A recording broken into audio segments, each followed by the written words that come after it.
ரோமருக்கு நிருபம் 1வது அதிகாரம் 25வது வசனத்தை நாம் கவனிக்கலாம். ரோமருக்கு நிருபம் 1வது அதிகாரம் 25வது வசனம். ரோமர் 1:25. தேவனுடைய சத்தியத்தை அவர்கள் பொய்யாக மாற்றி சிருஷ்டிகரை தொழுது சேவியாமல் சிருஷ்டியை தொழுது சேவித்தார்கள். அவரே என்றென்றைக்கும் ஸ்தோத்தரிக்கப்பட்டவர். ஆமேன். தர்மியான ஞாயிற்றுக்கிழமையின் காலைகளிலும் உங்களோடு கூட பரிசுத்த ஆவியானவர் என்கிற தலைப்பின் கீழே தொடர் போதனையை நான் எடுத்துக்கொண்டு வருகிறேன். அதில் தற்பொழுது நாம் பார்த்து கொண்டு வருகிற காரியம், பரிசுத்த ஆவியானவர் திருச்சபையை எப்படி பயனுள்ளதாய் அதை பயன்படுத்துகிறார் என்கிற காரியத்தை நாம் பார்க்கிறோம். How the Holy Spirit leading the church for the good sake of every people. எல்லா மக்களுக்கும் பரிசுத்த ஆவியானவர் இருந்தால் தான் பாருங்கள் அந்த ஊழியம், அந்த சபை, அதில் வரக்கூடிய மக்களுக்கு இயேசுவின் வழிகளையும் அவருடைய கட்டளைகளையும் போதித்து அது அவர்களுக்கு நன்மையான விதத்தில் அது அமையும் என்பதை நம்ம பார்த்து கொண்டு வருகிறோம். அதில் தற்பொழுது நாம் கடந்த வாரத்தில் ஆரம்பித்த ஒரு காரியம் ரொம்ப முக்கியமானது. சிருஷ்டிகரை தொழுது சேவிப்பது அவசியமாக. சிருஷ்டிகர் என்றால் உருவாக்கினவர்.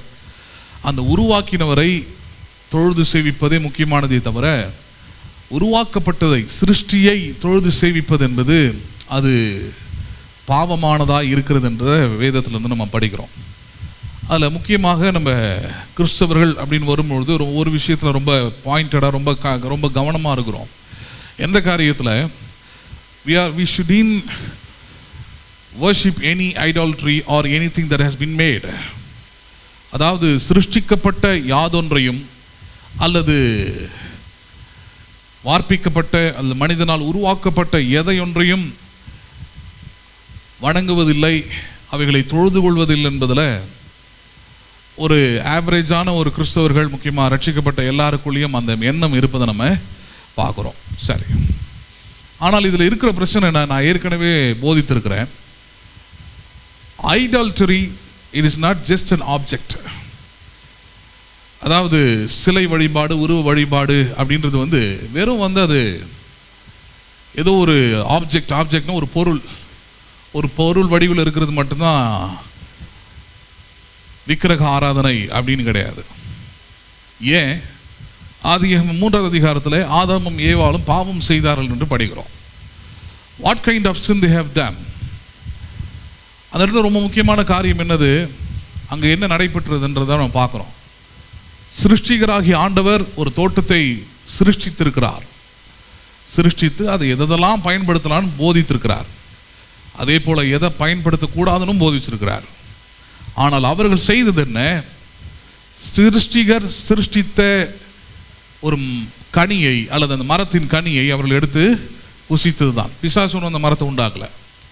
தேவனாகிய கர்த்தர் தான் அந்த தோட்டத்தை உண்டாக்கினார். அந்த தோட்டத்தில் அந்த நன்மை தீமை அறியத்தக்க கனியும் ஜீவ விருட்சத்தின் கனியெல்லாம் உருவாக்குறார். அப்போ ஏவாள் ஆதாம் இவங்க இருவரும் அந்த பழத்தில் அந்த கனியை எடுத்து சாப்பிடும்போது அவர்கள் பாவம் செய்தார்கள், நிர்வாணிகளானார்கள், தோட்டத்தை விட்டு துரத்தப்பட்டார்கள். தேவன் அவர்களை அந்நியர்களாக மாற்றினார், அவர்களை சபித்தார். இதெல்லாம் நம்ம படிக்கிறோங்க.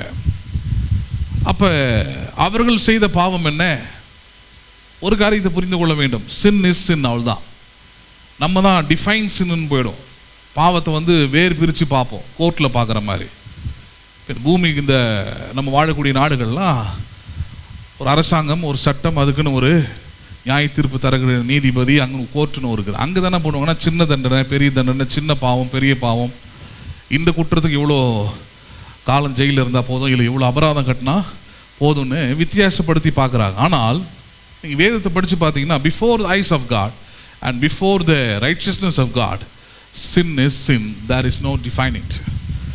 தேவனுக்கு முன்பதாக பாவம் அது சின்னதோ பெருசோ, அது பாவம் அவர்கிட்ட பாவமாகவே கருதப்படுகிறது. அவரிடத்தில் எந்த விதமான வித்தியாசமும் இல்லை. இது சின்னது, இது பெருசு, இது பரவாயில்ல அப்படின்ற மாதிரியான எந்த வித்தியாசமும் பாவத்தில் அவருக்கு இல்லை என்பதை புரிந்து கொள்ள வேண்டும்.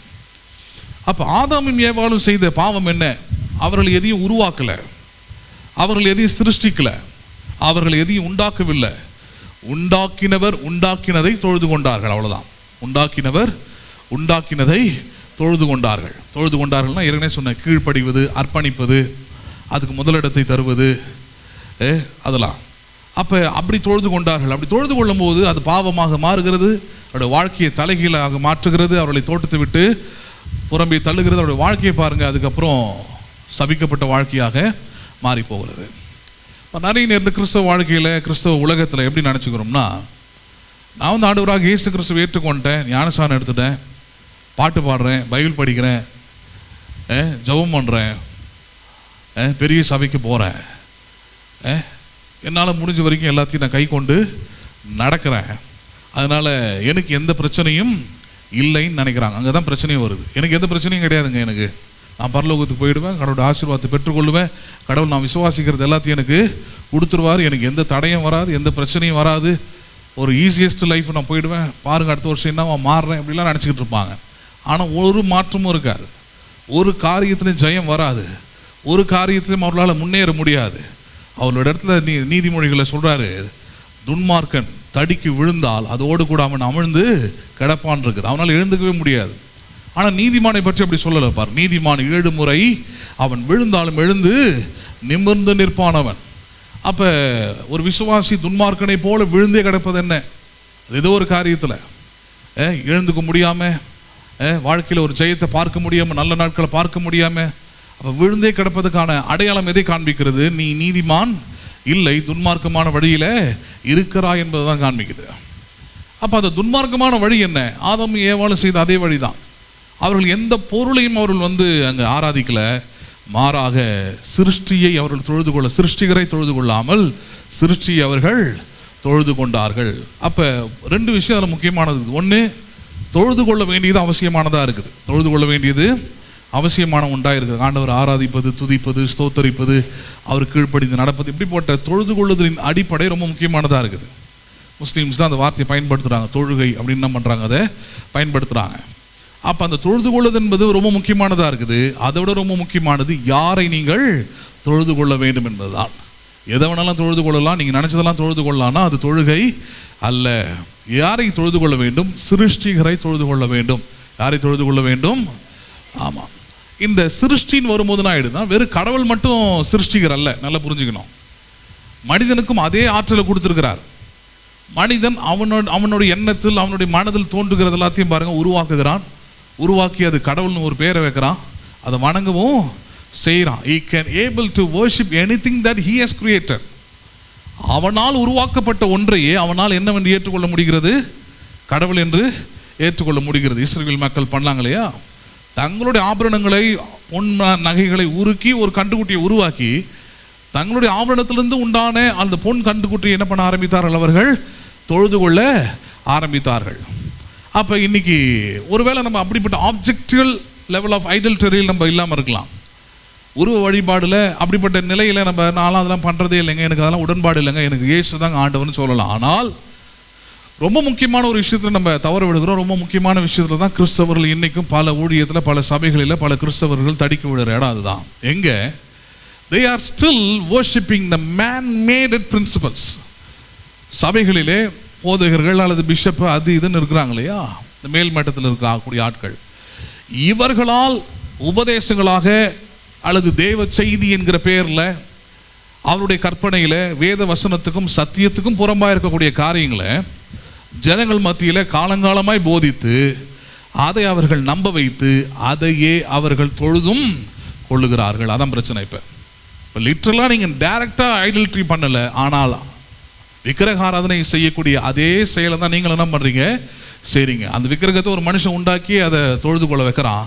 இங்கே ஒரு மனுஷன் தன்னுடைய தத்துவங்களையும் தன்னுடைய நோக்கங்களையும் வசனத்தின் மூலமாக ஜனங்களுக்குள்ளே திரித்து பேசி அதை நம்ப வைத்து அதுதான் கிறிஸ்தவம், அதுதான் பக்தி, அதுதான் கிறிஸ்தவ வாழ்க்கை, ஆவிக்குரிய வாழ்க்கை என்று எண்ண வைத்து அதில் தங்களுடைய முழு நம்பிக்கையை வச்சு அதன் மூலமாக தான் தங்களுடைய ரட்சிப்பு, அதன் மூலமாக தான் தங்களுடைய மறுமை வாழ்க்கை, அதன் மூலமாக தான் தங்களுடைய ஆசீர்வாதம் என்றெல்லாம் சொல்லி அதை ஜனங்களை நம்ப வைத்து ஜனங்களும் நம்பி அவர்கள் விக்கிரக ஆராதனையை செய்கிறார்கள். என்ன ஆராதனை செய்கிறார்கள்? பவுல் இப்படியே போதிக்கிறார்.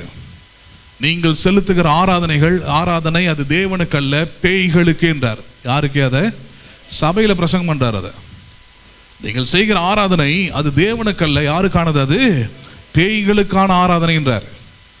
ஏன் அப்படி போதிக்கிறாரு? அவங்க இயேசுவின் நாமத்தை தானே பயன்படுத்துகிறாங்க. மற்றவங்க பாடுற அதே பாட்டை தானே பாடுறாங்க. அவங்க மற்றவர் சபையில் எல்லா சபையிலும் செய்கிற மாதிரியான செயல்கள் தானே நடக்குது. ஆனால் அவருடைய ஆராதனை தேவன் அங்கீகரிப்பதும் இல்லை. அவருடைய ஆராதனை அது தேவனுக்கான ஆராதனை இல்லைன்றதை ஏன் சொல்கிறாருன்னா, அவரோட ஆராதிக்கிற அந்த முறைமையும் அதுக்குள்ளே இருக்கக்கூடிய அந்த சத்தியமும் பாருங்க தேவனுக்கானது இல்லை என்பது. யாருக்கானது இல்லை என்பது. ஆமாம். அப்போ நீங்கள் இயேசு கிறிஸ்துவின் இடத்துல உங்களுடைய இருதயத்தை கொடுத்தாலும் ரட்சிக்கப்பட்ட நாள் முதற்கொண்டு மறுமையிலே தேவனோடு கூட நித்தியமாய் வாழுகிற நாள் வரைக்கும் உங்களுக்கு கொடுக்கப்பட்டிருக்கிற வேலை என்ன? You should walk in the spirit and truth of God. நீங்கள் தேவனுடைய ஆவியினாலும் தேவனுடைய சத்தியத்திலும் நடப்பது தான் முக்கியமே தவிர ஒரு மனுஷனுடைய கற்பனைகளையும் போதனைகளையும் அவனுடைய தத்துவங்களையும் அவனுடைய ஆராதனை முறைமைகளையும் அவனுடைய பக்திக்குரிய காரியங்களையும் எடுத்துக்கொண்டு இதுதான் கிறிஸ்தவம் என்று போதிப்பது சரியானது இல்லை. அண்டர்ஸ்டாண்ட் பண்ணுறீங்களா நீங்கள்? இன்றைக்கி அதுதான் கொஞ்சம் லைட்டாக அதை டச் பண்ணிவிட்டு கடந்த வாரத்தில் முடித்த ஒரு விஷயத்துலேருந்து ஆரம்பிக்க போகிறோம். சரி, ரோமர் 1 அதை தான் நம்ம கடந்த வாரத்திலே ஆரம்பிச்சோம் இல்லையா? ரோமர் 1 என்ன சொல்கிறாரு? சிருஷ்டிகரை தொழுது சேவியாமல் சிருஷ்டியை என்ன பண்ணினார்கள்? தொழுது சேவித்தார்கள் என்றார். யாரை தொழுது சேவித்தார்கள்? அவர்கள் சிருஷ்டியை. சரி, அப்போ அந்த தொழ வேண்டும் அல்லது சிருஷ்டிகரை தொழுவது ஏன் முக்கியம் அப்படின்றத எடுத்து காமிச்சிருந்தேன். சிருஷ்டிகரை தொழுவதற்கு சபை அவசியமா? சிருஷ்டிகரை தொழுவதற்கு உங்கள் வீட்டிலேயே தொழுது கொள்ள முடியாதா? ஹலோ, உங்கள் வீட்டோடைய ஹால் போதாதா? உங்கள் வீட்டோட ப்ரேயர் ரூம் போதாதா? அதெல்லாம் தாண்டி ஏன் ஒரு சபைன்ற ஒரு அமைப்பை வச்சு ஒரு சபை என்ற கூடுகையை வச்சு இங்கே வந்து இங்கே கூடி இங்கே பாடல் ஆராதனை செய்து இங்கே கடவுளுடைய வார்த்தையை கேட்க வேண்டிய அவசியம் என்ன இருக்கிறது? அதான் கேள்வியாங்க. சபையின் கூடுகை எதற்காக? மற்ற மதங்கள் எடுத்துக்கிட்டிங்கன்னா கோயில்னு அது பேர் சொல்கிறாங்க, மசூதிகள்னு பேர் சொல்கிறாங்க. எதுக்காக? அவங்கள பொறுத்த வரைக்கும் கடவுள் அங்கே தான் இருக்கிறாரு, அங்கே போய் தான் என்ன பண்ணணும்? அதை அவரை நான் தொழுது கொள்ளணும், அவரை வணங்கணுன்ற எண்ணம் அவர்களுக்கு இருக்கிறது. அவ்வளோதான் பாயிண்ட். அவங்க வீட்டில் பூஜாரம் இருக்கும், எல்லாம் இருக்கும். ஆனால் அவங்கள பொறுத்த வரைக்கும் கோயில்ன்றது கடவுளுடைய வீடு மாதிரி. அது அங்கே தான் அவர் இருப்பார். அங்கே போய் நான் தொழுது கொண்டாதான் எனக்கு எல்லா நன்மையும் கிடைக்கும், டைரெக்டாக அவர் கேட்பார், மனசுக்கு ஒரு நிம்மதி கிடைக்கும். இப்படிலாம் பல நம்பிக்கைகள் இருக்குது. ஆனால் சர்ச் அப்படிப்பட்ட ஒரு இடமா? அதை கவனிக்கணும். சர்ச்சு என்ன பண்ணிட்டாங்கன்னா கோயில் மாதிரியான ஒரு காரியத்தில் மாற்றி விட்டார்கள். எதை போல் மாற்றிட்டாங்க இதை? ஆமாம், அந்த சர்ச்சுக்குள்ளே தான் கடவுள் இருக்கிறாரு. சர்ச்சு வந்து கடவுள் உலாவுகிற இடம். சர்ச்சில் வந்து கடவுள் வாசம் பண்ணுகிறாரு. சர்ச்சில் தான் வந்து நீங்கள் ரொம்ப கேட்டதெல்லாம் கிடைக்கும். இப்படிப்பட்ட பல தவறான நம்பிக்கைகளை என்ன பண்ணியிருக்கிறாங்க? உருவாக்கி வைத்திருக்கிறார்கள். பேசுறது புரியுதுங்களா உங்களுக்கு? உருவாக்கிட்டாங்க. அப்படி உருவாக்கிட்ட உடனே அவங்களுக்குள்ள என்ன ஆகிடுது? அங்கே நடக்கிற பாடல் ஆராதனை ஒரு பக்திக்குரிய காரியம். பிரசங்கம் என்பது அவங்க கேட்கறதுக்கு இனிமையாகவும் கேட்கறதுக்கு நல்லாவும் இருந்தால் அல்லது அவங்களுடைய வாழ்க்கைக்கு ஒத்து போகிற மாதிரி தான் அது நல்ல பிரசங்கம். இல்லைன்னா அது என்னதான் வசனத்தை கொண்டு எடுத்து அதை போதித்தாலும் அதை ஏற்றுக்கொள்வதற்கு அவர்கள் ஆயத்தமாக இல்லை. ஏன்னா இது வந்து அப்படிப்பட்ட ஒரு மென்டாலிட்டியில் அந்த தொழுது கொள்ளுதல்ன்ற மென்டாலிட்டியே தப்பு. சபை என்பது எதற்கான இடம்ன்றதை பவுல் போதிக்கிறார். சபை என்பது நீங்கள் இயேசுவே போதித்தார், பிதாவை எங்கும் தொழுது கொள்ளுகிற காலம் வரும்ட்டார். எங்கே வேணா நீங்கள் பாடலாம், எங்கே வேணா ஆராதிக்கலாம், எங்கே வேணா துதிக்கலாம், எங்கே வேணா நீங்கள் வேதத்தை படிக்கலாம், கடவுளை எந்த இடத்துல வேணா நீங்கள் ஆராதிக்கலாம், அதுக்கு எந்த தடையும் இல்லை. ஆனால் சபையோடைய முக்கியத்துவம் என்ன? சபை கூடி வருதலுடைய முக்கியத்துவம் என்ன? பவுல் போதிக்கிற மாதிரி சிலர் சபை கூடி வருதலை விட்டு விடுகிறத போல நீங்கள் விட்டு விடாதீர்கள். சபை கூடி வருதலுடைய மேன்மை என்னன்றதை கடந்த வாரம் எடுத்து காமிச்சிருந்தேன். சபை கூடி வருதில் ஒரு முக்கியமான வேலை நடக்க வேண்டும், நடக்கிறது. இது ரெண்டுமே நடக்கிறதுன்னு என்ன நடக்கணும்? அதுதான் நம்ம ரோமர் நிருபம் 10வது அதிகாரத்திலிருந்து எடுத்து பார்த்துருந்தோம். அங்கே என்ன போதிக்கிறாரு? கர்த்தருடைய நாமத்தை தொழுது கொள்கிற எவனும் ரட்சிக்கப்படுவான். கர்த்தருடைய நாமத்தை தொழுது கொள்கிற எவனும் ரட்சிக்கப்படுவான்டார். இயேசுவின் நாமத்தை தொழுது கொள்கிறவன், அது உள்ளத்திலிருந்து ஜெபிக்கிறவன், ஏற்றுக்கொள்கிறவன், கீழ்ப்படுகிறவன் எவனும் என்ன பண்ணப்படுவான்? ரட்சிக்கப்படுகிறான். பாவத்திலிருந்து விடுதலையாக்கப்படுகிறான், பாவத்திலிருந்து மன்னிக்கப்படுகிறான். இதெல்லாம் சொல்லப்படாதான் ரட்சிப்பு, பாதுகாப்பு. அதோட நிறுத்தல அடுத்த கட்டம் ஆரம்பிக்கிறார். அதுதான் the useful of the church. சபையின் பயன்பாடு என்னன்றதை காண்பிக்கிறது. என்ன ஆரம்பிக்கிறாரு? அவரை விசுவாசியாதவர்கள் எப்படி அவரை தொழுது கொள்வார்கள். இதான் கேள்வி. அவர் கேட்குற முதல் கேள்வியை தான். இப்போ நம்ம நினைக்கிறோம் பாருங்க, நம்பிக்கைக்கும் விசுவாசத்துக்கும் நமக்கு நிறைய நேரத்தில் வித்தியாசம் தெரியறதில்ல. நம்பிக்கைனா என்னது? ஒரு காரியத்தின் மேலே நான் முதல் தடவையாய் அல்லது முதன்மையாய் அல்லது ஒரு எந்த ஒரு ஆழமும் இல்லாமல் நான் வைக்கக்கூடிய ஒரு எதிர்பார்ப்பு அல்லது நம்பிக்கை. அதான் சொல்கிறோம் ஹோப், ஒரு நம்பிக்கை, அவ்வளோதான். விசுவாசம்னா என்னது? ஒரு காரியத்தின் ஆழத்தை அறிந்து, அது என்ன நன்றாக அறிந்து, அதை முழுவதுமாக புரிந்து, அதில் இருக்கிற எல்லா நன்மைகளையும் நான் உள்வாங்கி கொண்டு உறுதியுடன் அந்த நம்பிக்கையில் இருப்பதுக்கு பேர் தான் என்னது? விசுவாசம். இப்போ நம்ம நிறைய நேரத்தை சொல்லுவோம் இல்லையா, நேற்று நம்பிக்கை வச்சுருந்தேன், இன்றைக்கி உன் மேலே நம்பிக்கை எனக்கு இல்லைன்னு. ஸோ நம்பிக்கை மாறிவிடுகிறது. நம்பிக்கை என்ன பண்ணுறதாங்க? மாறிடுது. ஆனால் விசுவாசம் என்ன பண்ணவே பண்ணாது, அது மாறவே மாறாது. ஏன்னால் விசுவாசத்துடைய இன்னொரு பேர் திட நம்பிக்கைன்னு பேர். அதுக்கு என்ன நம்பிக்கைன்னு பேர்? அதுக்கு திட நம்பிக்கை, உறுதியான நம்பிக்கைன்னு அர்த்தம். அப்போ இந்த விசுவாசத்தை தான் முதல்ல வைக்கிறார் பவுல். இயேசுவை தொழுது கொள்வதற்கு, ஒரு கிறிஸ்தவனாய் இருப்பதற்கு முதல் ஆதாரம் அல்லது முதல் அடையாளம், முதல் தகுதி என்னவா இருக்கிறது? இயேசுவின் நாமத்தை தொழுது கொள்கிற எவனும் ரட்சிக்கப்படுவான். ஆனால் இயேசுவின் நாமத்தை நீ முதல்ல என்ன பண்ணணும்? நம்பிக்கை கொள்றது வேற. என்ன பண்ணணும்? நீ விசுவாசிக்க வேண்டும். என்ன பண்ண வேண்டும்? இன்னைக்கு இயேசுவின் நாமத்தை நம்பக்கூடிய மக்கள் ஏராளம். புறஜாதி மக்கள் நான் பேசிக்கிட்டு இருக்கிறேன். மற்ற மதங்கள் இருக்கக்கூடிய மக்கள், எவ்வளோ மக்கள் இயேசுவை நான் நம்புகிறேன், இயேசுவை எனக்கு பிடிக்கும், அவர் சொன்ன வசனங்களை எனக்கு பிடிக்கும், எனக்கு ஒரு கஷ்டம் வரும்போது அவர்கிட்ட தான் வேண்டிப்பேன், இப்படி சொல்லக்கூடிய மக்கள்லாம் நம்ம பார்க்குறோம். அது வெறும் நம்பிக்கை. நம்பிக்கை என்பது தொழுது கொள்ளுதல் அல்ல. அதை முதல்ல புரிஞ்சுக்கணும். நம்பிக்கை என்பது ஒரு முதல் படி. அது இயேசுவை நீங்கள் உண்மையாகவே தொழுது கொண்டு ரட்சிக்கப்படுவது எப்படி? விசுவாசிக்கும் பொழுதுதான். என்ன பண்ணும்போது தான்? நீங்கள் இயேசுவை விசுவாசித்தாதான் அங்கே உங்களுக்கு ரட்சிப்பை தவிர, இயேசுவை நம்பிக்கிட்டு இருந்தாங்க. நிறைய நேரத்தில் இருந்து இறந்து போகிற ஆட்களை பற்றிலாம் சொல்லுவாங்க, அவர் ஞானசானம் எடுக்கலைங்க, அவர் சபைக்கெல்லாம் வரலைங்க அவர், ஆனால் இயேசுவின் மேலே எப்படி இருந்தார்? அவர் நம்பிக்கையாக இருந்தார் அப்படின்வாங்க அவங்க. சரி, நான் தான் சொல்கிறேன், நம்பிக்கையோடு இருப்பது உங்களுக்கு ரட்சிப்பை என்ன பண்ணாது? கொண்டு வந்து தராது. விசுவாசத்தின் மூலமாகவே உங்களுக்கு ரட்சிப்பு நிறைவேறுகிறதா இருக்கிறது. எதன் மூலமாக நிறைவேறுகிறது? அதனால தான் முதல் கேள்வியை அவர் கேட்குறாரு, விசுவாசியாமல் எப்படி தொழுது கொள்வார்கள்? தொழுது கொள்வதற்கு முதல் படியே என்ன தேவைங்க?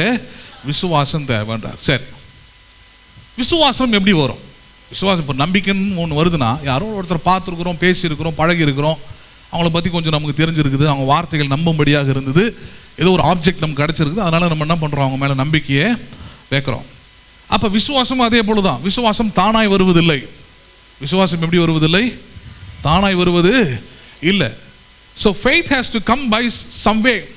விசுவாசம் ஏதோ ஒரு வழியாக வரணும். அந்த வழி அவரே போதிக்கிறார்.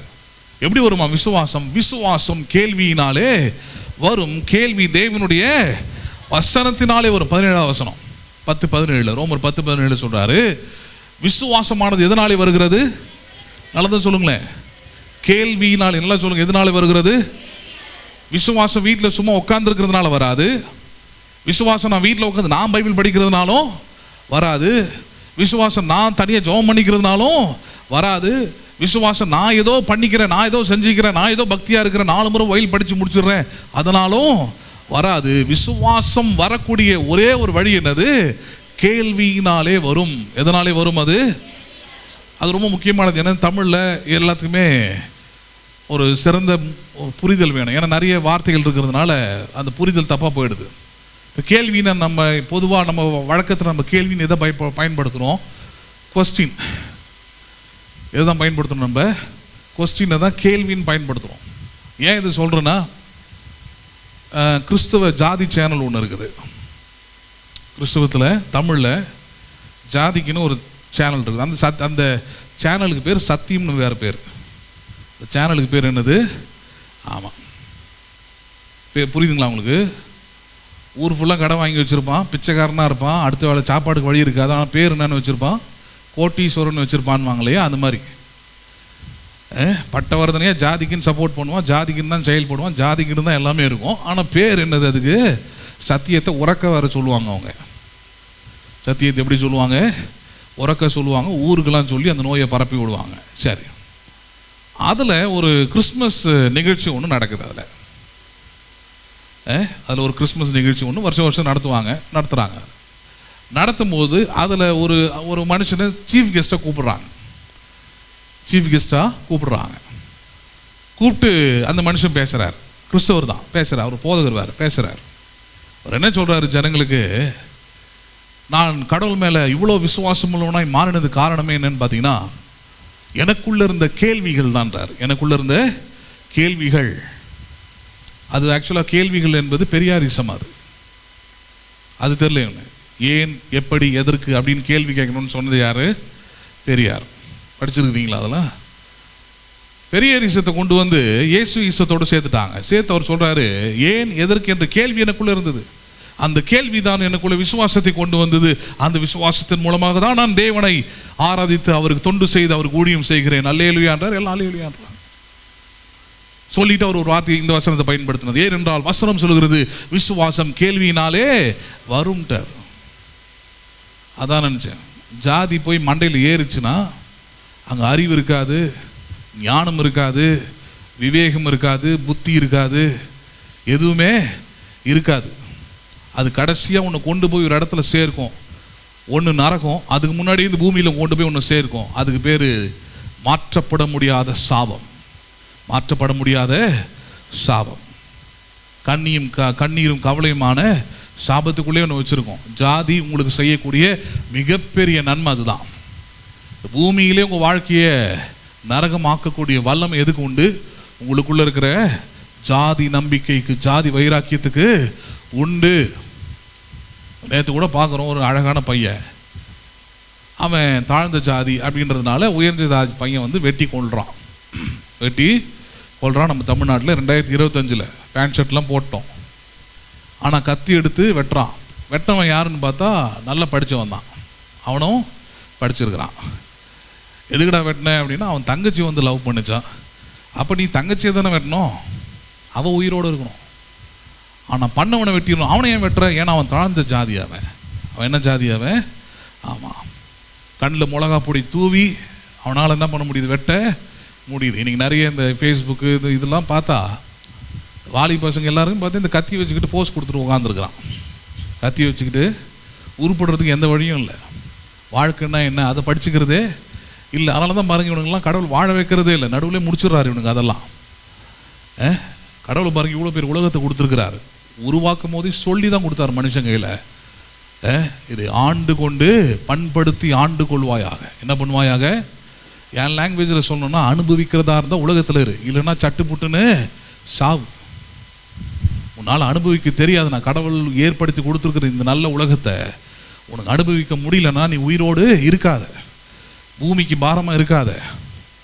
இப்போ இந்த அனுபவிக்க தெரியாத ஒரு குரூப்பு தான் இந்த ஜாதி குரூப்பு. நாங்கள் இந்த ஆண்ட ஜாதியாக இருக்கும், இந்த ஜாதியாக இருக்கும், நாங்கள் வெட்டுவோமாக்கும், உயிரியே எடுக்கிற உரிமை எங்களுக்கு என்ன பண்ணுது இந்த ஜாதி கொடுத்துருக்குதாக்கும். நீங்கள் நினைக்கிறீங்களா இது உலகத்தில் மட்டும்தான் இருக்குன்னு? ஜாதி எப்படி பரவுது? ஜாதியோட உருவாக்கும் இடம் எது தெரியுங்களா? கடவுள் நம்பிக்கை தான்.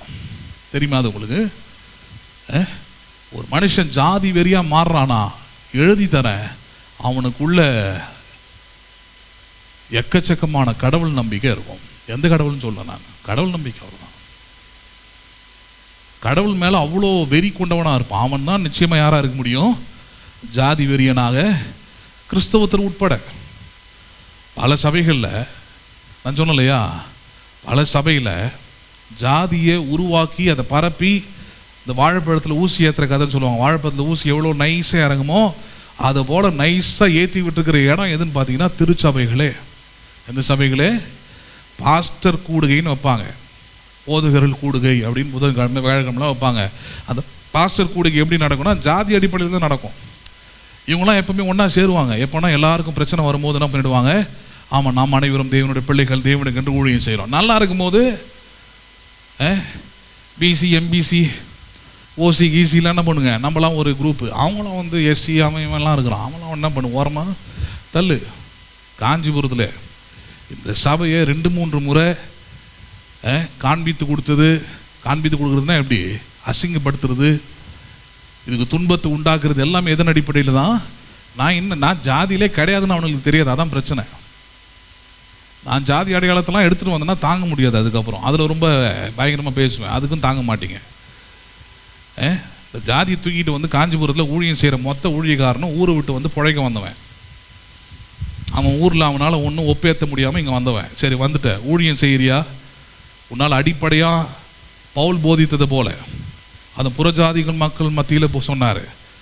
சபையிலேயோ கிறிஸ்தவத்திலேயோ இல்லை, தேவன் நாம் எல்லாரையும் ஒரே ரத்தத்தினாலே சிருஷ்டித்தார். நாம் எல்லோரும் ஒரே ரத்தம். உன்னால் பிரசங்கம் பண்ண முடியுதா? வாழ்க்கையில் வாழ்ந்து காட்ட முடியுதா? பலவீனப்பட்ட விசுவாசிக்கு அதை சொல்ல முடியுதா? ஜாதி வெறியோடு இருக்கிற விசுவாசியை கூப்பிட்டு ஜாதி வெறியில் வந்து எனக்கு இந்த இதில் தான் பொண்ணை பார்க்கணும், பையனை பார்க்கணும், வாழ்க்கை வேணும், துணை வேணும்னு கேட்குற ஆளுகிட்ட உன்னால் பேச முடியுதா? பிரசங்கத்தில் கூட சொல்லிடுவாங்க ஜாதி இல்லைன்ட்டு. ஆனால் தனிப்பட்ட இடத்துல அவங்களுக்கு ஜாதி தான் மிகப்பெரிய பலனாய் நினைக்கிறாங்க. சரி, இதில் சொல்ல வர பாயிண்ட் என்ன? கொண்டுட்டீங்க. இப்போ இந்த கொல்லப்பட்ட அந்த பையனை போய் பார்க்குறேன். நான் பார்த்தா மாதம் 1.5 லட்சம் ரூபாய் சம்பாதிக்கிறான், ஒரு ஐடி ஃபீல்டில் நல்லா படிச்சிருக்கிறான். அதே போல் கொன்ன பையனையும் பார்க்குறேன். அவங்க அம்மா அப்பா 2 பேருமே போலீஸ்காரங்க, அதிகாரத்தில் இருக்கிறவங்க, படிக்க வச்சுருக்கிறாங்க. படிப்பு அதுதான் சொல்ல வரேன். இந்த உலக படிப்பு அவங்களுக்குள்ளே இருக்கிற உள்ளத்தை என்ன பண்ணுறதுல மாற்றுவது இல்லை. நல்லா புரிஞ்சுக்கணும். படிப்பு உங்களை கொண்டு போய் ஒரே ஒரு கோரில் தான் நிப்பாட்டும். படிப்பு தேவை, படிப்பு அத்தியாவசியம். ஆனால் படிப்பு உங்களை கொண்டு போய் ஒரே ஒரு இடத்துல தான் நிறுத்தும். கடைசியாக எல்லாம் படித்து முடிச்சிருங்க, கடைசி எங்கே போய் நிற்கிறது? எவ்வளோ சம்பளம், எவ்வளவு பணம், என்ன வசதி, இவ்வளோதான். உங்களை கொண்டு போய் நல்ல மனுஷன், நல்லா சிந்திக்கிறவன், நல்ல ஆற்றல் உள்ளவன், நல்ல உள்ளம் உள்ளவன், அதெல்லாம் என்ன பண்ணாது, கொண்டு வந்து நிறுத்தாது. அப்படி இருந்திருந்தால் உலகத்தில் இருக்கிற அதிகாரிகள்லாம் எப்படி நடந்துப்பாங்கன்னு யோசிச்சு பாருங்க. படிப்பு இருக்குது, படி எதுக்கு? வெறும் சம்பாத்தியத்துக்கு தான். ஆனால் மிருக குணமும் மனுஷ குணமும் இல்லாமல் தான் நாங்களே வாழ வைக்கிறத நம்ம பார்க்குறோம். அப்போ இந்த ஜாதின்றது உள்ள எல்லாருக்குள்ளேயும் ஊடுருவி பரவி போகிறதுக்கு பக்தி, கடவுள் நம்பிக்கை, இது எல்லாமே என்ன பண்ணுதாங்க, அடிப்படையாக கொண்டு வந்தாங்க நிற்கிறது நம்ம பார்க்குறோம். அப்போ அதனால தான் சொன்னால் அந்த சேனலில் அப்படி ஒன்று நடக்குது. அவர் பப்ளிக்காக சொல்கிறாரு, எனக்குள்ளே பலவிதமான கேள்விகள் இருந்தது, அந்த கேள்வி தான் தேவனை தொழுது கொள்ள வைத்தது. இப்பயும் இருக்குது, போய் போட்டு பாருங்கள். என்னப்பா சொல்கிற அப்படின்னு பார்த்தா அவர் சொல்கிறாரு, விசுவாசம் கேள்வியினாலே வரும் அப்படின்றாரு. கேள்வி தேவனுடைய வசனத்தினாலே வரும். எனக்கு பைபிள் படிக்கும் போதெல்லாம் ஒரே கேள்வியாக தான் இருக்குமா. பைபிள் படிக்கும் போதெல்லாம் ஒரே, அவருக்கு சொல்கிறதுக்கு பாயிண்ட் கரெக்டு. நீ ஏன் பைபிள் படிச்சுன்னா எல்லாமே இப்படி தான் இருக்கும், உனக்கு கடைசியாக கேள்வியாக தான் இருக்கும். நிறைய நேரத்தில் சொல்லுவோம் இல்லையா, அந்த சபைக்கெல்லாம் வந்துடுவாங்க, 2 வேலை செய்வாங்க. ஒன்று நல்லா ஆழ்ந்து தூங்கிடுவாங்க, அப்படி இல்லைன்னா என்ன பண்ணுவாங்க, உட்காந்து அவங்கள பைபிள் படிக்க ஆரம்பிச்சிருவாங்க. அவங்களே தே only started to read the Bible. அவங்கள படிக்க ஆரம்பிச்சிருவாங்க பைபிளை. அப்படி படிக்கிறது மூலமாக என்ன உண்டாகும், அவங்க வாழ்க்கையில் பலவிதமாக அவங்க வாழ்க்கை ஃபுல்லாக கேட்டு பாருங்க, ஏன் ஆண்டவர் இப்படி பண்ணியிருக்கிறாரு, ஏன் என் வாழ்க்கையில் இப்படி நடக்குது, ஏன் ஏன் ஏன் ஏன் தான் இருக்கும். ஃபுல்லாகவே கேள்வியாக தான் இருக்கும். ஆனால் இங்கே அதை சொல்லவில்லை. அதை சொல்ல வரேன். இந்த வசனம் ஒருவேளை நீங்கள் உட்காந்து அப்படி கேட்டுக்கிட்டு இருப்பீங்கன்னா, விசுவாசம் என்பது கேள்வியினாலே வரும் அப்படின்னு நினச்சிக்கிட்டீங்கன்னா தப்பு. ஆங்கில பைபிள் ரொம்ப அழகாக சொல்லுது, faith comes by hearing. தமிழில் இன்னொரு வார்த்தை இருக்குது, கேள்வினா என்னது, கேட்பது. அது அப்படி மொழிபெயர்த்துருக்கலாம் அவங்க. விசுவாசம் கேட்பதனால் வரும் அப்படின்னு சொன்னால் அதுக்கும் இன்னொரு வார்த்தை சொல்லுவாங்க, கேட்பதுனா கொடுங்க வாங்குங்க அப்படின்னு போயிடுது அது. அப்போ விசுவாசம் கேள்வியினாலே வரும்னா என்ன சொல்கிறாரு, ஆண்டவரை தொழுது கொள்றதுக்கு விசுவாசம் அடிப்படையாக இருக்குது. அந்த அடிப்படை விசுவாசத்துக்கு தேவையானதாக இருப்பது என்னது, கேள்வியினாலே தான் வரும்ன்றார். எதனால தான் வரும் அது, கேள்வினா கேட்பதின் மூலமாக. உங்கள் செவிகளை கடவுள் கொடுத்துருக்கிறார். அல்லது செவிகளே இல்லைங்க, நான் வந்து செவிடு, நான் பிறப்பிலே நான் எனக்கு காது கேட்காது அப்படின்னாலும் இன்றைக்கி பல சபைகளில் பார்த்தீங்கன்னா டெஃப் ஆக்ஷன்ஸ்ன்னு சொல்லுவாங்க. காது கேட்காதவங்களுக்கு செய்கைகளின் மூலமாக என்ன பண்ணுறாங்க, பேச வர்றது அவங்களுக்கு கம்யூனிகேட் பண்ணுறாங்க. ஆக மொத்தம் ஏதோ ஒரு உணர்வில் நீங்கள் கடவுளை அறிந்து கொள்ளும்படியான பல வாய்ப்புகளை கொடுத்துருக்கிறாரு. எனிவே, இப்போ தொழுது கொள்ளுதலுடைய முதல் அடிப்படை என்னது, விசுவாசம் தேவை. விசுவாசம் எந்த வழியில் வரும், அது கேட்பதன் மூலமாகவே வரும். எதன் மூலமாகவே வரும், அது கேட்கறது மூலமாக தான் விசுவாசம் வரும். அடுத்த வார்த்தை, இப்போ தேவனை தொழுது கொள்ளுகிற விசுவாசம் எதனால் வரும், யாரை தொழுது கொள்கிற விசுவாசம். ஏன்னா விசுவாசம்ன்றது ஒரு பொதுவான ஒரு காரியம். நான் தான் சொல்லுவேன், ஒரு ஆளை நான் நம்புறது வேற, ஒரு ஆள் மேலே நான் விசுவாசம் வைக்கிறது வேற. ஒரு ஆளை நான் நம்புறேன்னா அவங்க மேலே நான் ப்ளஸ் பாயிண்ட்டையும் பார்ப்பேன், மைனஸையும் பார்ப்பேன். ரெண்டுமே பார்க்குறது தான் வெறும் நம்பிக்கை.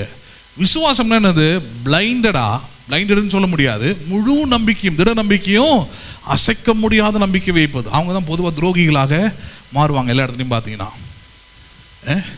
ஊழியத்தில் எல்லா இடத்துலையும் யாரை அசைக்க முடியாத ஒரு நம்பிக்கை, இவங்க மாறவே மாட்டாங்க, இவங்க இப்படி இருக்கவே மாட்டாங்கன்னு யார் மேலே நீங்கள் உறுதியான நம்பிக்கை வைக்கிறாங்களோ அவங்க நிலை என்ன பண்ணுமாங்க ஒரு காலத்தில் மாறுவதை நம்ம பார்க்குறோம். அதாவது எந்த மனுஷனையும், நாசியில் உள்ள எந்த மனுஷனையும் நம்பிக்கை கூட வைக்காதீங்கன்றார். விசுவாசம் வைக்கிறது அதுக்கு அடுத்த லெவலு. நம்பாது இருங்கள்ன்றார். ஏன்னா அவன் அதுக்குரிய தகுதியானவன் அல்ல, அதுக்குரிய தகுதியானவன் அல்ல. இந்த உலகத்தில் யாரும் அப்படி கிடையாது. நான் அவரை ரொம்ப நம்பி இருந்தேங்கன்னுவாங்க, அதான் விசுவாசம். நான் ரொம்ப நம்பி இருந்தேங்க. ரொம்ப நம்பி இருக்கக்கூடிய தகுதியில் ஒரு மனிதனும் இல்லை. உலகத்தில் விசுவாசிக்கக்கூடியது ஒன்றே ஒன்று தான் இருக்குது. only one thing that you can have, keep your faith. அது என்னது? அது தேவனுடைய வசனத்தை தவிர வேறு எதன் மேலே அல்லது வேற எந்த மனுஷன் மேலே எந்த மனுஷனுடைய வாக்கு உறுதிகளின் மேலே உன்னுடைய விசுவாசத்தை என்ன பண்ணக்கூடாது, வைக்க கூடாது. அவர் அப்படி சொன்னாருங்க. எப்படி சொன்னாலும் சரிங்க, அவர் நேற்றும் இன்றும் என்றும் மாறாதவர் அல்ல. வானமும் பூமியும் ஒழிந்தாலும் ஒழியாதவரும் அல்ல. அப்படிப்பட்ட தன்மையில் இல்லாதவருடைய வார்த்தையை விசுவாசிப்பது தவறு. நம்புறீங்களா? நீங்க ஒரு ஆளுடைய வார்த்தையை விசுவாசிக்க வேண்டும் என்றால் அந்த ஆளுக்கு ஒரு தகுதி வேணும். என்ன தகுதி? அவர் நேற்றும் இன்றும் என்றும் மாறவே மாட்டார். அப்படிப்பட்ட ஒரு தகுதி வேணும். ரெண்டாவது தகுதி என்னது? இந்த வானமும் பூமியுமே ஒழிந்தாலும் சரி, அவருடைய வார்த்தைகள் மட்டும் ஒழியவே ஒழியாது. அப்படிப்பட்ட ஒரு ஆள் இருக்கானா உலகத்தில்? நேற்று மாறாத ஒரு ஆள் இருக்கிறானா? இன்னைக்கு மாறாத ஆள் இருக்கிறானா? நாளைக்கு மாற முடியாத ஒரு ஆள் இருக்கிறானா? அப்போ அதெல்லாம் தான் சொல்கிறேன். அப்போ விசுவாசம் என்பது உலகத்தில் ஒரே ஒரு இடத்துல தான் வரும். அதனால தான் பவுல் ரொம்ப தெளிவாக சொல்கிறாரு, விசுவாசம் தேவனுடைய வார்த்தையிலிருந்து வரும். எதிலிருந்து வர வேண்டும்? உங்களுக்கு அந்த கேள்வின்னு வருதே, கேட்பது ஹியரிங் வருதே. எதை சொல்கிறார்? தேவனுடைய வார்த்தையிலிருந்து தான் வர வேண்டும். தேவனுடைய வார்த்தை தான் உங்களுக்குள்ள எதை கொண்டு வருவது? விசுவாசத்தை கொண்டு வரும். அந்த விசுவாசம் தான் யாரை தொழுது கொள்ள வைக்கிறது? தேவனை தொழுது கொள்ள வைக்கிறது. சரி, இப்போ கேள்வி கேட்கணும். வசனத்தை நீங்கள் என்ன பண்ணணும்? கேட்டால் தான் விசுவாசம் வரும். அப்படின்னா கேட்கணும்னா யாரோ ஒருத்தர் என்ன பண்ணணுவாங்க? யாரோ ஒருத்தர் என்ன பண்ணணுவாங்க? பேச வேண்டும். யாரோ ஒருத்தர் என்ன பண்ண வேண்டும்? அங்கே பேச வேண்டும், போதிக்க வேண்டும். சரி, நம்ம சொல்லலாம், ஆவியானவர் தானே இயேசு சொன்னார், ஆவியானவர் உங்களை சகல சத்தியத்துக்குள்ளும் என்ன பண்ணுவார்? உங்களை பேசுவார்னு சொல்ல வழி நடத்துவார்னு சொன்னார். என்ன பண்ணுவார் அவர்? he will guide you அப்படின்னார். சரி, கைட் பண்ணுவார் அப்படின்னு சொல்லியிருக்கிறார். இந்த கைடன்ஸ் அப்படின்னு வரும்போது பாருங்க, நடத்துவார் அப்படின்னு வரும்போது நம்ம எப்படி எடுத்துக்கிறோம்னா, இந்த சோம்பேறிகள்லாம் எப்படி எடுத்துக்கிறாங்கன்னா, சபைக்கு போக வேண்டியதில்லை, சபையில் ஒரு கட்டமைப்பு தேவையில்லை, ஏன்னா அங்கே போனால் நிறைய இருக்குது, அங்கே போனால் நிறைய இந்த மாதிரி சபைக்கெல்லாம் வந்தீங்கன்னா நிறைய எக்ஸ்பெக்டேஷன்ஸ் இருக்குது, எப்படி வேணால் இருந்துடலான்னு இருக்க முடியாது. அப்படி இருக்கிறதுனால என்ன பண்ண வேண்டியதாக இருக்குது? வீட்டில் இருக்கிறது நல்லதாக இருக்குது, சும்மா நம்மளை கேள்வி கேட்காத ஒரு கோயிலுக்கு போகிட்டு வர்றது நல்லதாக இருக்குது, நம்மளை வந்து கண்டிக்கிற, நம்மளை கேள்வி கேட்குற, நம்ம வந்து உணர்த்துக்கிற இந்த மாதிரி இடம்லாம் நமக்கு தேவை இல்லைன்னு நினைக்கிறாங்க. ரீசன் என்ன? ரீசன் ஒன்று தான். என்ன ரீசனு? இந்த விசுவாசம் தேவனுடைய வார்த்தையிலிருந்து வரும்னு இருக்கு இல்லையா? அந்த தேவனுடைய வார்த்தை பாருங்க, அதுக்குள்ள ஒரு சத்தியம் இருக்குது, அதுக்குள்ள ஒரு ஜீவனும் இருக்கிறது. இந்த ஜீவனோடு வரக்கூடிய சத்தியம் தேவையில்லாமல் அந்த வார்த்தையை எடுத்து நயமாய் பேசுவதுன்னு, நைஸாக பேசுறது, இதமாய் பேசுவது. கண்டிஷன் கூட ரொம்ப இதமாக இருக்கும், கண்டிஷன் கூட ரொம்ப இதமாக இருக்கும். பேசி ஜனங்களை வந்து அதன் மூலமாக ஒரு பக்திக்குள்ளே கொண்டு வந்து அதிலிருந்து ஒரு ஆராதனையை செய்ய வைக்க தான் இன்னைக்கு ஊழியங்கள், சபைகள் என்ன பண்ணியிருக்குது? பெருகி இருக்கிறதா பார்க்குறோம். இப்போ அடுத்த கேள்வி அதான், தேவனுடைய வசனத்திலிருந்து தான் என்ன பண்ணுறாங்க வருதுன்னா, அப்போ யாரோ ஒருத்தர் என்ன பண்ணணும்? தேவனுடைய வசனத்தை உங்களுக்கு பிரசங்கிக்க வேண்டும். என்ன பண்ண வேண்டும்? அங்கே அதுதான் பவுல் சொல்றாரு, பிரசங்கிக்காவிட்டால் எப்படி கேள்விப்படுவார்கள்? எப்படி? அங்கே எவ்வளோ பேர் வார்த்தை பாருங்க, ஆவியானவர் இல்லாவிட்டால் எப்படி சத்தியம் தெரியும்னு கேட்கல. இப்போ நிறைய பைபிள் படிக்கிற ஆளுங்க அப்படி தான் சொல்லிப்பாங்க. அவர் என்னங்க பிரசங்கம் பண்ணுறாரு? எனக்குள்ள ஆவியானவர் இருக்கிறாருங்க, நான் சர்ச்சைக்கு வந்து உட்காந்துக்கு நான் என்ன பண்ணுவேன்? ஆமாம், நான் கண்டினியூஸாக பைபிளை வருஷத்துக்கு 3 முறை முடிக்கிறதுன்னு முடிவு பண்ணியிருக்கிறேன். வாழ்க்கையில் வெற்றி இருக்குதா? வெறும் வாயில் வடை சுடாத. நீ மாமரமாக இருந்தால் மாங்காயை நீ சீசனுக்கு கொடுத்தே ஆகணும். சும்மா நான் ஒரு மரம், அது ஒரு மரம் இருக்குது, நான் ஒரு மரம் பேசிக்கிட்டு இருக்கா. அதனால இயேசு போதித்தார் அதை. ஒரு மரம் நல்லது கெட்டது என்பது அதோடைய கனிகளை கொண்டு அறிந்து கொள்ளுங்கள். கனியே இல்லாத மரம் என்ன? இயேசுவும் போதித்தார் யோவான் 15. நல்ல கனி கூடாத மரம் எல்லாம் வெட்டுண்டு அக்கினியில் போடப்படக்கூடிய ஒரு சாம்பல், ஒரு குப்பை. உன்னை நீ குப்பையாக மாற்றிக்கிறேன்னு அர்த்தம். நீ முதல்ல ஒரு சபை என்ற ஒழுக்கத்துக்குள்ளே வரலன்னா, சபையில் பிரசங்கியார்னு ஒருத்தரை கடவுள் தான் நியமித்து அந்த வேலையை அவருக்கு தான் கொடுத்துருக்கிறாருன்ற அந்த எண்ணம் இல்லைன்னா, உன் வாழ்க்கை எதுக்கு போகிறது தான் சமம். அது ஒரு வேளை நீ இயேசுவை நம்பாமல் இருந்தா, ஏற்றுக்கொள்ளாமல் இருந்தால் உன் வாழ்க்கை எங்கே போயிருக்குமோ அங்கே தான் என்ன பண்ணுவோம், வாழ்க்கை போகும். ஏன் இங்கே வந்து உருப்படுறதுக்கு விஷயம் எப்படி? விசுவாசம் கேள்வியினாலே வரும், கேள்வி தேவனுடைய வசனத்திலிருந்து வரும். பிரசங்கிக்கா விட்டால் எப்படி கேள்வி படுவார்கள். எவ்வளோ பேர் வார்த்தை பாருங்க, பிரசங்க கேட்டால் எப்படி கேள்வி படுவார்கள். அடுத்த வார்த்தை, அனுப்பப்படாவிட்டால் எப்படி பிரசங்கிப்பார்கள். முதல்ல யாரோ ஒருத்தர் பிரசங்கம் பண்ணோம், பிரசங்க யார் தானாக வந்துட முடியுமா? ஊழியம் வந்து எனக்கு ரொம்ப பிடிச்சிருக்குதுங்க அப்படின்னு சொல்லிட்டோன்னா வரலாம். ஆனால் வந்ததுக்கப்புறம் இதுக்குள்ளே இருக்கிறது ரொம்ப கடினமான காரியம். தினமும் எங்கேயாவது வேலைக்கு கூட போயிட்டு வந்துடலாம், ஏன்னா பிஸியாக வச்சுக்கணும்ல லைஃப்பில். அங்கே ஒரு 4 பேர் இருப்பான், திரிக்கிட்டு இருப்பான், சண்டை போட்டுக்கிட்டு இருப்பான், இது அதுன்னு அப்படியே என்ன பண்ணிடும், ஓடிடும். இது அப்படி கிடையாது. இது சொந்தமாக மேனுஃபேக்சர் பண்ணுற மாதிரி, நம்மளே என்ன பண்ணுற மாதிரி ஒரு வெறும் நிலத்தை வாங்கி, ஒன்றுமே இல்லாத ஒரு இடத்த வாங்கி, அந்த இடத்த பண்படுத்தி, அந்த இடத்துல விதைச்சி, அந்த விதத்தில் அறுவடை செய்வது எவ்வளோ கடினமான வேலையோ அதே வேலை தான் என்ன வேலையாக இருக்குது, ஊழியம் செய்கிற வேலை. இது வந்து யாராவது படித்து முடிச்சுட்டு யார் நான் விவசாயத்துக்கு போகிறேன்னு சொல்கிறானா? விவசாயியோடைய பிள்ளையாகவே இருந்தாலும் சரி, படித்து முடிச்சுட்டு எடுத்து தான் போகிறேன்றான். டாக்டர் ஆகணும், சேவை செய்யணும். டாக்டர் ஆகணும், சேவை செய்யணும். இன்ஜினியர் ஆகணும், வீடை கட்டணும். ஹலோ, சயின்டிஸ்ட் ஆகணும். எப்போ உங்கள் அப்பா விவசாயி, நீ ஐயோ அது வேண்டாங்க. அது ஏன்னா அது நீ சொந்தமாக 0 லெவல்லேருந்து என்ன பண்ணணும், எல்லாத்தையும் நீ தான் பொறுப்பு. ஹலோ, நீ தான் பொறுப்பு. உனக்கு எந்த சப்போர்ட்டும் வராது, கவர்மெண்ட்லேருந்து சப்போர்ட் வராது, அக்கம் பக்கத்தினர் உனக்கு சப்போர்ட்டு வரமாட்டாங்க. பத்தாவது உனக்கு அதை அழிக்கிறதுக்கு தான் எக்கச்சக்கமான காரியங்கள் அங்கே இருக்கிறத பார்க்குறோம். விவசாயத்தில் கைவிட்ட ஆளுங்களை போய் கேளுங்க. நம்ம ஈஸியாக சொல்லிடுவோம், ஒரு காலத்து விவசாய நிலமாக இருந்தது, இப்போ எல்லாம் பில்டிங்காக மாறிடுச்சு. ஏன் மாறிச்சு போய் கேளுங்க அவனை. நல்லா இருந்தால் அவன் ஏன் அந்த பில்டிங்காக கொடுத்துருக்க போகிறான்? நல்லா இருந்தால் அந்த நிலத்தை ஏன் அவன் விற்றுருக்கு போகிறான்? ஏன்னா அது அவ்வளோ கடினமான காரியம். எதுவாக வச்சுருக்கிறது, ஒரு விவசாயம் செய்யக்கூடிய நிலமாக வச்சுருக்கிறது அவ்வளோ கடினமான காரியம். அதுக்குன்னு தன்னை வந்து அவன் உணர்வடைந்தவனாக இருந்து கொண்டால் தான் பாருங்கள், எவ்வளோ கஷ்டத்துலையும் எவ்வளோ நஷ்டத்துலையும் மறுபடியும் அந்த நிலத்தை பண்படுத்தி, அந்த நிலத்தை விதைச்சி மறுபடியும் அறுவடை செஞ்சுக்கிட்டே இருக்கிறான். அந்த வெளிப்பாடு இருக்கிறவன் மட்டும்தான். ஊழியமும் அதே போல தான். பணத்தில் செய்யலாம், மக்கள் நிறைய பேர் வராங்கன்னு செய்யலாம். ஆனால் நீங்கள் உண்மையாகவே தேவனுடைய சத்தியத்தை எடுத்து போதிச்சு ஒரு ஊழியத்தை செய்யணும்னா, உருவாக்கணும்னா, எந்த ஃபேமஸான டினாமினேஷன் பேரும் போடாமல் உருவாக்கணும்னா, வெறும் கடவுளை மட்டுமே நம்பி கடவுளோட வார்த்தையை தைரியமாக முழு சுதந்திரத்துடன் எடுத்து பேச, அப்படிப்பட்ட எண்ணத்தோடு ஒரு ஊழியத்தை நீங்கள் உருவாக்கணும்னா, அதுக்கு ஒரு விவசாயியுடைய மனநிலம் என்ன பண்ணுது, அங்கே தேவைப்படுது. அதனால தான் அந்த வார்த்தையை பயன்படுத்துது. அனுப்பப்படாவிட்டால் எப்படி பிரசங்கிப்பார்கள்? அனுப்பப்படாவிட்டால் எப்படி? இந்த இடத்த தான் இன்னைக்கு கவனிக்கணும். அனுப்பப்படாமல் பிரசங்கிக்க முடியுமா? முடியும். அதுக்கு தான் கடந்த வாரம் எக்ஸாம்பிள் சொல்லியிருக்கிறேன். ஏரோது பிரசங்கியார் ஆகணும்னு ஆசைப்பட்டு பிரசங்கியார் ஆனவன். ஏரோது யாரு? ராஜா. ஏரோது யாரு? எருசலேமின் ராஜா, இஸ்ரவேலுக்கு ராஜா, யூதருக்கு ராஜா. அவன் தான். அந்த யூதருக்கு ராஜாவான ஏரோது இந்த பேதுரு, யோவான் இவங்கெல்லாம் ஊழியம் செய்கிற காலகட்டத்தில் இருக்கிற மனுஷன், ஒரு ராஜா. அவர் பார்க்குறாரு, சாதாரணமாக இவனுங்க போய் ஊழியம் செய்கிறாங்கன்னா இயேசுவின் நாமத்தை சொல்கிறானுங்க, ஞானஸ்நானம் கொடுக்குறாங்க, இயேசுவை பற்றி அன்றாடம் போதிக்கிறாங்க. இதுக்கு ஏன் இவ்வளோ திரளான ஜனங்கள் இவங்க பின்பற்றி வராங்க, இவ்வளோ மதிக்கிறாங்க, இவ்வளோ உயர்ந்தவங்களாம் இவங்களை பார்க்குறாங்க?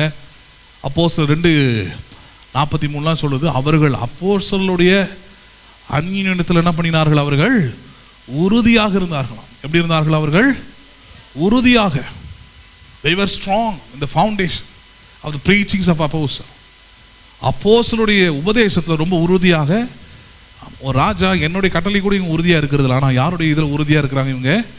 அப்போஸ்தலர் பேசக்கூடிய இவனுங்களாம் யார்? ஒரு படிப்பறி இல்லாதவன் பாதி பேர். அதில் பேதுரு போனால இவனுங்களாம் எங்கிறது இவ்வளோ மதிப்பு வருது? ஜனங்க ஏன் இவனை பின்பற்றுறாங்கன்னு பார்க்கும்போது அவனுக்கு தெரியுது, இந்த பிரசங்கம் பண்ணுகிற அல்லது அந்த இடம், பாஸ்டர்னு சொல்லக்கூடிய அந்த இடம், ப்ரீச்சர்னு சொல்லக்கூடிய அந்த இடம், அது ஏதோ ஒரு இடத்துல மகிமையானதாய் இருக்கிறது, மதிப்பு வாய்ந்ததாக இருக்கிறது. எப்படிப்பட்டதாக இருக்கிறது? அது மதிப்பு, வேல்யூடாக இருக்குது. ஒரு ராஜாவுக்கே ஆசை வருது. அது ராஜா ஆசைப்பட்டு ஒரு நாள் சிங்காசனத்தில் அறிவிக்கிறாரு, நாளைக்கு நான் பிரசங்கியாரா உங்களுக்கு கடவுளை பற்றி என்ன பண்ண போகிறேன், போதிக்க போகிறேன், எல்லாரும் வந்து சேர்ந்துருக்கன்றார். அதே போல் ஜனங்க பார்க்குறாங்கப்பா, பேதுரு படிக்காதவன், இவன் சாதாரண ஆள். ஆனால் ஏரோது யார் ஒரு ராஜாவே பிரசங்கம் பண்ணுறாருன்னா எப்படி இருக்கும் அப்படின்னு ஜனங்கள்லாம் கிளம்பி போகிறாங்க, உட்காடுறாங்க, பிரசங்கத்தை கேட்குறாங்க. கேட்ட உடனே ஜனங்கள் கொடுத்த பிரசங்கத்துக்கான மார்க் என்னன்னு பார்த்தீங்கன்னா, இது மனுஷ சத்தம் இல்லை, யார் சத்தம் இது? ஏன்னா ராஜானா எவ்வளோ நேர்த்தியாக பிரசங்கம் பண்ணுவார்னு பாருங்க. ராஜானா நம்ம சும்மா சொல்லிட முடியாது. அவங்களுக்கு எக்கச்சக்கமான அறிவு இருக்கும், ஞானம் இருக்கும். அவங்களுக்கு அந்த ஞானத்தை அறிவியும் கொடுப்பதற்கு, எழுதி தருவதற்கு எக்கச்சக்கமான உதவியாளர்கள் இருப்பாங்க. இப்போ சிஎம்லாம் இருக்கிறாங்க இல்லையா, எப்படி ஜெயிக்கிறாங்க, எப்படி சிஎம் ஆகுறாங்க? அவங்களே எல்லாத்தையும் பண்ணுறாங்களா? இல்லை, சிஎம்முக்கு உதவியாளர்கள் இருக்கிறாங்க. உதவியாளர்கள்லாம் யார்? சும்மா சாதாரண படிப்பு படித்தவங்களாம் இல்லை, எல்லாமே ஐஏஎஸ் முடித்தவங்க எல்லாருமே. யார்? ஆமாம், அதுக்கு நிறைய படிக்கணும், நிறைய உலக அறிவு தேவை. அப்போ அந்த ஆட்களை 4 பேரை பக்கத்தில் வச்சுக்கிறாரு. அவங்க கொடுக்கக்கூடிய அந்த ஆலோசனையில் தான் சிஎம் என்ன பண்ணுறாரு, அங்கே கடைசி தீர்மானத்தை எடுத்து எது பண்ணலாம், எது செய்யலான்றத முடிவு என்ன பண்ணுறாரு, அவர் எடுக்கிறாரு. ஜனங்களுக்கு அது பயனுள்ளதாக என்ன பண்ணுது, அது மாறுது. பெண்களுக்கெல்லாம் இலவச பேருந்துன்னா யார்? சிஎம் யோசிக்கிறாரு. இவங்க யோசிச்சு சொல்கிறாங்க. எப்படி சும்மா சொல்கிறதுனா பெண்களுக்கு இலவசம் அப்படி சொல்ல மாட்டாங்க. அதுக்கு ஒரு பெரிய ரெக்கார்டே க்ரியேட் பண்ணுறாங்க. எப்படி ஒரு நாளைக்கு எவ்வளோ வருமானம் வருது டிரான்ஸ்போர்ட்டில், பெண்களுக்கெல்லாம் இலவசம்னா ஆவரேஜாக எவ்வளோ பெண்கள் ஒரு நாளைக்கு பஸ்ஸில் ட்ராவல் பண்ணுவாங்க, ட்ராவல் பண்ணாங்கன்னா இதனால் எவ்வளோ நஷ்டம் ஏற்படுது, இந்த நஷ்டத்தை கணக்கு எப்படி சரி பண்ணலாம், இதுக்கு ஈக்குவலாக இன்னொரு இடத்துல எப்படி வருமானத்தை வர வைக்கலாம், இதெல்லாம் மொத்தமாக பண்ணி கடைசியாக அவர் டேபிளில் என்ன பண்ணுது, கொண்டு வந்து வச்ச பிறகு தான் அவர் என்ன பண்ணுறாங்க, முடிவை எடுக்கிறார். அவங்க சொல்கிறது அவருக்கு திருப்தியாக இருக்கணும். நம்ம இலவசமாக கொடுத்தோன்னா கூட டிரான்ஸ்போர்ட் என்ன பண்ணலாம், பஸ் என்ன பண்ணலாம், ஓட வைக்கலாம், நஷ்டம் ஆகாது, எதிர்பார்க்குற அளவுக்கு நஷ்டம் என்ன பண்ணாது, வராது, இழுத்து மூட்டு போகிற அளவுக்கு வராது அப்படின்னு அவங்க நம்பகத்தனமான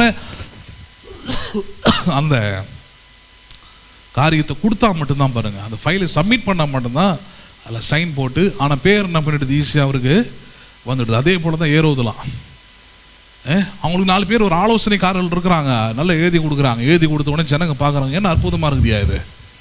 இப்படி தான் இன்றைக்கி சபைகளில் ரசிகர் கூட்டமாக மாறிவிட்டது. எல்லாம் என்ன கூட்டமாக மாறிடுச்சு, பிரசங்கத்தை ரசிக்கலாம், தப்பு கிடையாது. ஆனால் வெறும் பட்டிமன்றத்தை கேட்குறது போல், ஒரு மனிதனுடைய சொற்பொழிவை கேட்குறது போல் நீங்கள் ரசிச்சிங்கன்னா ஒரு பைசாக்கு பிரயோஜனம் அது இல்லை என்பது தான் பாயிண்டாங்க. சரி, பக்தின்னு வரும்போது பாருங்கள், எதை ஒன்றா போதிக்க முடிஞ்சிருது. அதான் சொன்னேன், பக்தின்னு உங்கள் நகையை உருக்கி உங்கள் நகையை வச்சு ஒரு கண்டுக்குட்டியை உருவாக்கி அதை வடங்கு ஆரோன் அந்த வேலையை பண்ணலாம். பயந்து, ஜனங்களுக்கு பயந்து அந்த வேலையை செய்கிறான் பாருங்க. ஆரோன் யார்? ஊழியக்காரனா கடவுள் நியமிக்கிறாரு. அவன் தான் ஜனங்களுக்கு பயந்து நகைகளை உருக்கி ஒரு கண்டுக்குட்டியை செஞ்சு அதை வணங்கலான்ற அந்த காரியத்தை கொண்டு வந்தது யார்? ஆரோன் தான். ஜனங்கள்லாம் அதை செய்கிறாங்க. ஆரோனுக்கு தெரியாது, அது தெரியாமையா இருக்கும், தெரியும், அவனுக்கு தெரியும், அவனே சொல்கிறான் எனக்கு தெரியும். ஆனால் அந்த ஜனங்களுக்கு பயந்து அப்படி செஞ்சான்னா, யாருக்கு பயந்து அப்படி செஞ்சேன் நான்? இன்றைக்கி அப்படி தான் பல ஊழியங்கள் நடக்குது. கூட்டம் வராது பிரதர், சேர் காலி ஆகிடும் பிரதர், ஊழியம் செஞ்சால் சாப்பாட்டுக்கே கஷ்டமாயிடும், முதலுக்கே மோசமாயிடும், நான் கஷ்டப்படுறது இல்லாமல் என்னை நம்பி வந்து என் மனைவி பிள்ளைங்க என்னை சார்ந்து இருக்கக்கூடிய எல்லாருமே கஷ்டப்படும். அதனால் ஜனங்கள் விரும்பும்படியே என்ன போதிக்கிறது, ஜனங்கள் ஏற்றுக்கொள்ளும் விதமாக என்ன போதிக்கிறது அப்படின்னு பார்த்தா என்ன பண்ணுறது, அதுக்கு தான் சிருஷ்டிகரை தொழுது கொள்ளாமல் யாரை தொழுது கொள்வது. ஏன்னா நீங்கள் நம்ம எல்லாருமே ஏற்கனவே அந்த லெவலிருந்து தான் வந்திருக்கிறோம். எங்கிருந்து வந்திருக்கிறோம்? சிருஷ்டியை தொழுது கொண்டு தான் இங்கே ரட்சிக்கப்பட்டிருக்கிறீங்க. இங்கே வந்தோம், பேர் மட்டும் மாற்றியாச்சு, இயேசுன்னு பேரை மாற்றிட்டு, ஆனால் வழிபாடுகள், தொழுது கொள்ளுதல் எல்லாமே எப்படி தான் இருக்குது. வாழ்க்கை எல்லாமே இன்னும் சிருஷ்டியை தொழுது கொள்வதாக தான் இருக்குது. ஏன் இருக்குதுன்னா இதான் பாயிண்ட்டு. அனுப்பப்படாவிட்டால் யார் பிரசங்கிப்பார்கள் நாங்கள் இல்லையா. இப்போ அனுப்பப்படாமல் எப்படி பிரசங்கிப்பார்கள், அதுதான் பவுல் அதையும் போதிக்கிறார். அனுப்பப்படாமல், அதை முதல்ல கொஞ்சம் கவனிச்சிடும், அப்புறம் மிச்சத்தை பார்க்கலாம். அனுப்பப்படாமல் பிரசங்கிக்கிறவருடைய பிரசங்கம் எதை பற்றிட்டு இருக்கோம், எதை பற்றி இருக்கும், எதை அடிப்படையாக கொண்டு இருக்கும், அவனுடைய நம்பிக்கை எதுவாக இருக்குன்றத 2 வசனங்கள்லேருந்து எடுத்து காண்பிக்க விரும்புகிறேன். ஒரு வசனம், 1வது வசனம் 1 தீமோத்தேயு 1வது அதிகாரம் 3வது வசனத்தை பாருங்கள். 1 தீமோத்தேயு 1:3.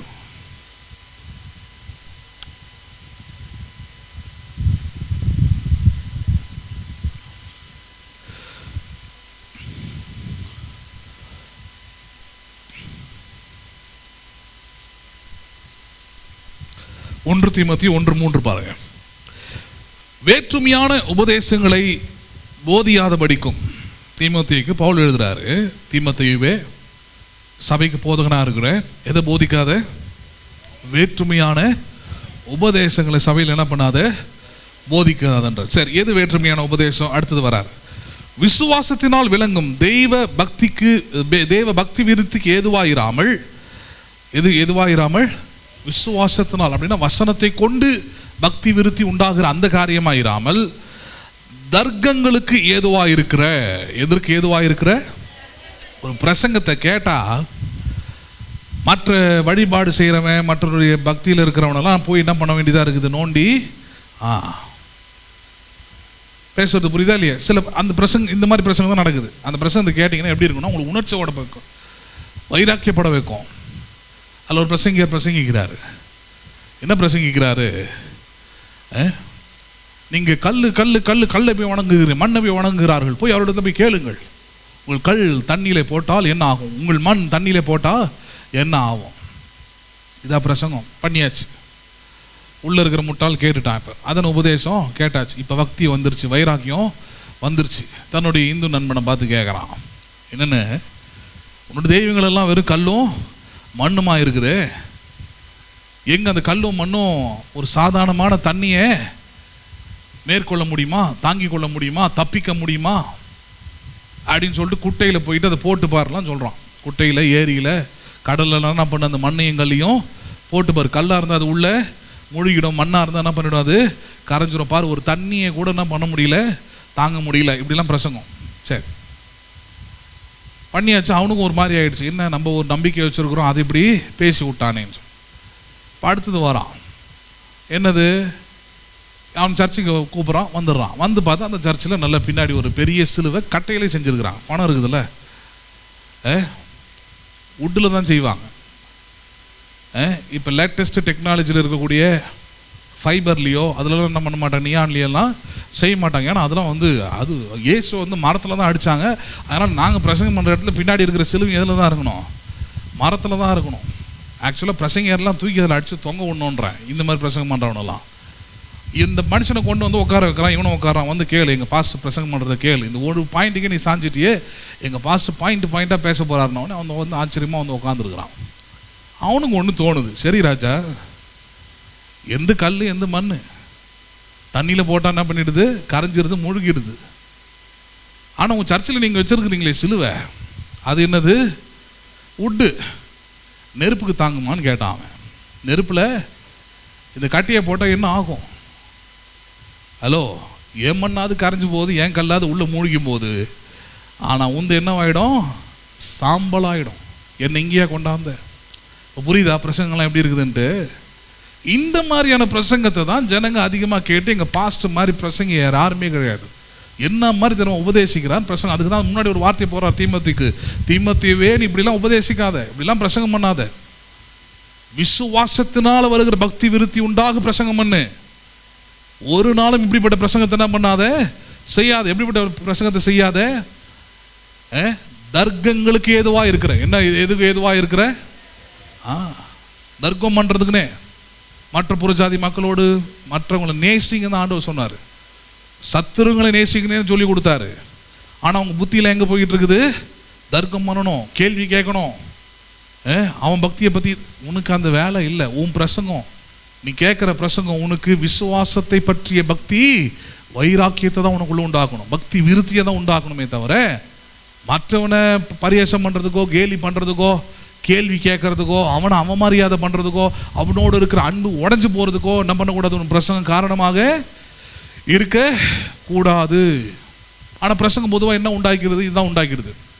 அந்த மாதிரியான பிரசங்கங்கள் என்ன உண்டாக்கிறது? ஏன் புண்ணியகோடி பிரதர் எடுத்துங்க, ஒரு 7-8 வருஷம் இருக்கும். ஒரு நாள் கடைக்கு போயிட்டு வெளியே வரேன் நான். இப்போ லக்ஷ்மி சிஸ்டரும் அவங்க கூட ஒரு அம்மா வந்தாங்க. நல்ல ஒயிட் அண்ட் ஒயிட் போட்டுட்டு ஹைட்டாக ஒரு அம்மா வந்தாங்க. வந்தோடனே லக்ஷ்மி சிஸ்டர் ப்ரைஸ் லார்ட் சொன்னாங்க. நான் ப்ரைஸ் லார்ட் சொன்னேன். அப்புறம் இவங்க தான் எங்கள் அக்கா அப்படின்னாங்க. அவங்களுக்கு ப்ரைஸ் லார்ட் சொல்லிவிட்டு, நல்லா இருக்கீங்களா, எங்கள் ஊழியம் செய்கிறீங்க அதெல்லாம் கேட்டவுடனே அவங்க அடுத்த வார்த்தை எங்களை சொன்னது பாருங்கள், இவன் ஆண்டவரை ஏற்றுக்கொண்டான்னு சொன்னதுனால தான் இவன் வீட்டுக்கு வந்தேன். அவங்க எத்தனை ஒரு வருஷம் சொன்னாங்க, அந்த கணக்கை மறந்துட்டேன். 10 வருஷமோ 7 வருஷமோ அந்த கணக்கு சொன்னாங்க. இத்தனை வருஷமாக இவன் வீட்டுக்கே நான் வந்தது, வீட்டுக்கு வரத்தே பாவம்னு போதிச்சு வச்சுருக்கிறாங்க. இந்துவாக இருந்தீங்கன்னா அவங்க வீட்டுக்கு போகிறதே உன் சொந்த சகோதரியாக கூட இருக்கலாம், அவன் வீட்டுக்கு கூட என்ன பண்ணாத. அப்போ உண்மையாக அந்த அம்மா அப்படியே சொன்னிச்சு, எனக்கு தூக்கி வாரி போட்டுருச்சு. அந்த அம்மா வச்சுக்கிட்டு சொந்த தங்கச்சி வச்சுக்கிட்டு அக்காவை தங்கச்சி இருந்து அவங்கள வச்சுக்கிட்டு அந்த அம்மா சொல்லுது, இவ வீட்டுக்கு நான் வந்ததே கிடையாதுங்க, சர்ச்சுக்கு வரான்னு சொன்னவன் தான் நான் வீட்டுக்கு இவளை பார்க்க நான் வந்தேன்னுச்சு. அதான் நினச்சேன், சொந்த தங்கச்சிக்கு இந்த நிலமைன்னா நீங்கள் மற்றவங்களுக்கெல்லாம் என்னென்ன பண்ணுவீங்க. இப்போ புரியுதா கிறிஸ்தவ உபதேசம்னா என்னன்ட்டு? சபை மத வெறி உண்டாக்குற இடம் இல்லை. ஆண்டவரை பற்றி அறியாமல் ஆண்டவரை பற்றி ஏற்றுக்கொள்ளாமல் இருக்கிறவனை வெறுக்கிற இடமும் சபை கிடையாது. சபை எப்படி திரும்ப இருக்கணும்? பிரசங்கத்தை கேட்டிங்கன்னா மற்றவனை பார்த்தா பரிதாபம் வரணும். மற்றவனை பார்த்தா என்ன வரணும் உங்களுக்கு? இப்போ கண்ணு நீங்கள் நல்லா நடந்து போய்கிட்டே இருக்கிறீங்க, எதிர்க்க ஒரு ஆள் கண்ணே தெரியாமல் தடவிக்கிட்டு வராரு, அவரை பார்த்து எப்படி பார்ப்பீங்க? யோ என்ன மாதிரி நல்லா திங்கு நடந்துவானா சொல்லுவீங்க? முதல்ல பரிதாபம் அவர் மேலே உண்டாகுது. நமக்கு இருக்கிற மாதிரி பார்வை அவருக்கு இல்லை. நம்ம யாருடைய உதவியும் இல்லாமல் நடக்கணும், அது மாதிரி அவரால் நடக்க முடியாது. கண்ணுக்கு முன்னாடி என்ன நடக்க போகுது, என்ன நடக்குதுன்னே அவருக்கு தெரியாது. ஒரு பள்ளம் இருந்தாலும் தெரியாது, மேடு இருந்தாலும் தெரியாது, நல்லவன் இருந்தாலும் தெரியாது, கெட்டவன் இருந்தாலும் தெரியாது. அப்போ அடுத்த கட்டம் ஒரு நல்ல ஆளாக இருந்தால் என்ன பண்ணுவீங்க? அவரை கையை பிடிச்சி சரியான வழியில் அவரை நடத்துவீங்க. இதுதான் ஒரு உண்மையான ரட்சிக்கப்பட்ட விசுவாசி ஒரு சரியான சபைக்கு உண்மையான உபதேசத்தை கேட்டால் செய்வான். ஒரு உண்மையான விசுவாசியோட வேலை அதுதான். ஆனால் இன்னைக்கு ஆத்துமாதாயெல்லாம் எப்படி போயிடுது? ஏற்கனவே எங்கேயோ ஒரு இடத்துல ரட்சிக்கப்பட்டு அடிப்படையில் இருந்து அவங்களுக்கு கடவுளோட வார்த்தையை சொல்லி உருவாக்கி அங்கே போதிச்சு வச்சுருந்தா, நான் சொல்லுவேன் இல்லையா, கிராபுக்கு கொலஸ்ட்ரால் நிறைய ஆனால் it won't stay in the net இல்லையா, கொஞ்சம் வெளியே வரும். வெளியே வந்த உடனே இந்த காகங்கள் மாதிரி வெயிட் பண்ணிக்கிட்டே இருக்கும். எந்த குரூப்பு? Outer group. இதுங்களுக்கு போயிட்டு ஒரு நாளும் புறஜாதி மக்களை ஆதாயப்படுத்தி கூப்பிட்ற அளவுக்கு ஒன்றும் அங்கே விஷயம் இல்லை. ஜிஹெச்லேருந்து ஒரு அம்மா என் ஒய்ஃப் சொல்லி வந்தாங்க பாருங்கள். அந்த அம்மா வந்தாங்க, ஒரு 2 மாதம் டைம் இருக்கும்போது வருவாங்க, உட்காரவங்க கேட்பாங்க. திடீர்னு என் மனைவி கிட்ட சொன்னேன், இந்த அம்மா எனக்கு தெரிஞ்சு ஒரு 2 மாதம் கூட தாங்காதீங்க. முதல் நாளே சொல்லிட்டேன், வாய் வைக்கிறதில்ல, அறிவால், இவ்வளோதான் எங்களோட கெப்பாசிட்டி. ஏன் அப்படின்னா அதே ஜிஹெச்சில் ஒரு 2 பேர் இருக்கிறாங்க. அவங்களோட வேலை என்னென்னா யாரெல்லாம் புதுசாக சேர்றாங்க, முக்கியமாக கிறிஸ்தவங்களாம் இருக்கிறாங்க, வேறு எந்தெந்த சபைக்கெல்லாம் போகிறாங்கன்னு பார்த்து அவங்க கூட உட்காந்து அவங்களுக்கு டீ வாங்கி கொடுத்து, பிஸ்கெட் வாங்கி கொடுத்து, வீட்டுக்கு வர வச்சு சாப்பாடு கொடுத்து, ஹலோ பேசுறது புரியுதுங்களா இல்லையா, ஆட்டை அறுக்கிறதுக்கு முன்னாடி நல்லா சாப்பாடு போட்டு நல்லா தடை கொடுக்குற கதை அது. பண்ண உடனே பாருங்கள், இந்த ஆடு முரண் பிடிக்கவே பிடிக்காது. அது கட்டினாலும் சரி, எடுத்து போய் தலைகளை தொங்க போட்டாலும் சரி, ஏன்னா நமக்கு சாப்பாடு கொடுத்தவர், நமக்கு டீ கொடுத்தவர், நமக்கு நல்லது தான் செய்வார். அஞ்சு நாங்கள் ஒரு 2 பேர் இருக்காளுங்க, அவங்களால சொந்தமாக ஆத்துமாதாயம் பண்ண முடியாது. ஆனால் பாஸ்டர்கிட்ட நல்ல பேர் வாங்கணும். பாஸ்டர்கிட்ட அற்புதமான ஒரு விசுவாசி, ஜிஹெச்சுக்கு எந்த சபைக்கு போகிற விசுவாசியும் கன்வின்ஸ் பண்ணி என் சபைக்கு என்ன பண்ணிவிடுவாங்க, கூட்டிகிட்டு. அப்படி தான் அந்த சபை ரொம்புது. அந்த சபை விசுவாசிகளுடைய ஆத்துமாதாயமே எப்படின்னு பார்த்தீங்கன்னா, வேறு ஒரு சபைக்கு போகிறவனே, எங்கள் பாஸ்டர் அந்த ஆளுக்கு நல்ல பேரே வச்சார். எனக்கு அப்போ நான் ஒரு 11th படிக்கிறேன்.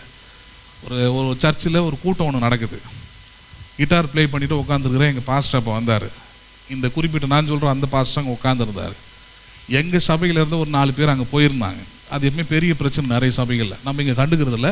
பல சபைகளில் பல பாஸ்டர்ஸ் ரொம்ப மோசமாக வர்ணிப்பாங்க. அதை போனவங்களையும் திட்டுவாங்க, எங்கள் சபைக்கு போனவங்க ஏற்றுக்கிட்டாங்களோ அவங்களையும் கடமைன்னு திட்டுவாங்க. இப்போ எங்கள் பாஸ்டர் வந்த உடனே மைக்கு கொடுத்தாங்க, ஒரு ப்ரேயர் பண்ண சொன்னாங்க. ப்ரேயர் பண்ணார். திடீர்னு திரும்பினார். பின்னாடிலாம் பாஸ்டர்ஸாக உட்காந்தாங்க, அதில் அந்த ஆளும் உட்காந்துருந்தார். பின்னாடி திரும்பி ஒரே வார்த்தை சொன்னான், இவன் ஆடுகளை திருடுகிறவன், எல்லா ஊழியக்காரன் இவங்கிட்ட ஜாக்கிரதையாக இருங்கன்னாரு. நான் இப்போ +1 தான் படிக்கிறேன், நமக்கு ஊழியத்துக்கு சம்மந்தம் இல்லை. நம்ம ஏதோ மியூசிக் வாசி கூப்பிட்டாங்க, வந்தோம், வாச்சோம், வீட்டுக்கு போகணுன்னு இருக்கணும்னு வெயிட் பண்ணேன். அன்றைக்கி புரியல, இன்றைக்கி புரியுது எனக்கு. ஓ, இந்த வேலை தான் செஞ்சுக்கிட்டு இருக்கிறியா நீ. அவங்களுக்கு என்னென்னா, சபை விருத்தி அடையணும், சபையில் விருத்தின்னு வரணும், வளர்ச்சின்னு இருக்கணும். அதுக்கு அடிப்படையாக அவங்க வச்சுருக்கிற கட்டமைப்பு ஆத்துமாக்கள். ஆத்துமாக்கள் நிறையா இருந்தால் தான் நல்ல சபை. அண்டர்ஸ்டாண்ட் பண்ணுறீங்களா? அதுதான் நான் இப்போ அந்த புத்தி எங்கேருந்து வருதுன்னா, இப்போ நிறைய பேர் பாருங்கள், வீடு இருக்கும், வீடு பக்கத்தில் ஒரு சின்ன கோயில் இருக்கும், வெள்ளிக்கிழமை அங்கே போயிட்டு எல்லாத்தையும் பண்ணுவாங்க. திடீர்னு பார்த்தா ஒரு பெரிய கோயில் போவாங்க. அதான் இங்கே போயிருந்தீங்களே, இப்போ என்னத்துக்கு அங்கே போகிறீங்க, இங்கே கேட்காது அங்கே ஆமாம், அங்கேயே போயிட்டு நாங்கள் என்ன பண்ணுறோம், அங்கே போனால் இங்கே இருக்கிற வசதி கூட அங்கே இருக்காது, ஆனால் அங்கே போவாங்க. அந்த புத்தி தான் என்ன பண்ணுது, இப்போ சபைக்குள்ளே வந்துடுது. இது சின்ன சர்ச்சுங்க, இது நான் சொல்கிறது பெரிய சர்ச்சு. அது எவ்வளோ ஆத்துமாக்கள் திறமை, எத்தனை ஆராதனை அங்கே நடக்குது, எத்தனை ஆராதனை. சரி, ஆராதனை அது தேவனுக்கு நடந்தால் சந்தோஷம், உனக்கு என்ன அதில்? ஆராதனை 3 ஆராதனை 4 ஆராதனை நடந்தால் யாருக்கு சந்தோஷம்? அது உனக்கு என்ன? உனக்கு எதை பங்கு தராங்களா? உன்னை மதிக்கிறாங்களா? உனக்கு எங்கே வச்சுருக்கிறாங்க? நீ எங்கே இருக்கிற? ஹலோ, நீ உன் குடும்பத்தை, உன் புருஷனை, உன் மனைவியை, உன் பிள்ளைகளை, ஹலோ உன் தகப்பன் தாயை, ஹலோ அவங்கள மேன்மை பாராட்டு, அவங்கள கனப்படுத்து, அவங்களுக்கு உண்மையாக இருக்கிற வழியை பாரு. அடுத்தவன் வீட்டில் எப்படி இருக்குது, அங்கே அப்படி இருக்குது, அதுக்கெல்லாம் நீ மேன்மை பாராட்டாத. நடுத்தரில் வந்து நின்றுடுவோம் ஒரு நாள். அப்படி தான் பாருங்கள். நான் சொன்ன மாதிரியே அந்த அம்மாவை பேசி கூட்டிகிட்டு போயாச்சு. அந்த அம்மாவை காணும். என் மனைவியிட்ட சொன்னேன், கிளம்பிட்டாங்க, நீ ஒன்றா கன்ஃபார்ம் பண்ணுன்னு சொல்லிட்டு என் மனைவி வச்சே ஃபோன் பண்ணி கேட்க வச்சேன். ஏன்னா மனைவிக்கிட்ட அப்படி தான் நம்ம நம்பிக்கை வாங்கிக்க முடியும். அவ்வளோ சீக்கிரம் நம்ப மாட்டாங்க நம்மளை. நம்ம நிறைய விஷயத்துல தப்பிக்கணும்னா நம்பிக்கை என்ன பண்ணினது மாதிரிலாம் உருவாக்கிடணும். we have to create the hope. Phone பண்ணி கேட்ட உடனே அந்த அம்மா அச்சு பிசரம் அப்படியே சொல்லுது பாருங்க. நம்ம கூட வேலை செய்கிறாங்களே அந்த சிஸ்டர் தான் கூப்பிட்டாங்க, போனோம், பிரசங்கத்தை கேட்டோம், ரொம்ப அற்புதமாக இருந்தது, அப்படியே செட்டில் ஆகிட்டோம், ரொம்ப சந்தோஷம். அந்த அம்மா திருப்பி இன்னொரு நாள் ஃபோன் பண்ணோம். ஒரு 6 மாதம் 1 வருஷம் 2 வருஷம் டைம் ஆகும். ஃபோன் பண்ணோம், கண்டிப்பாக ஃபோன் எடு, ஏதாவது பிரச்சனைன்னு சொல்லும்.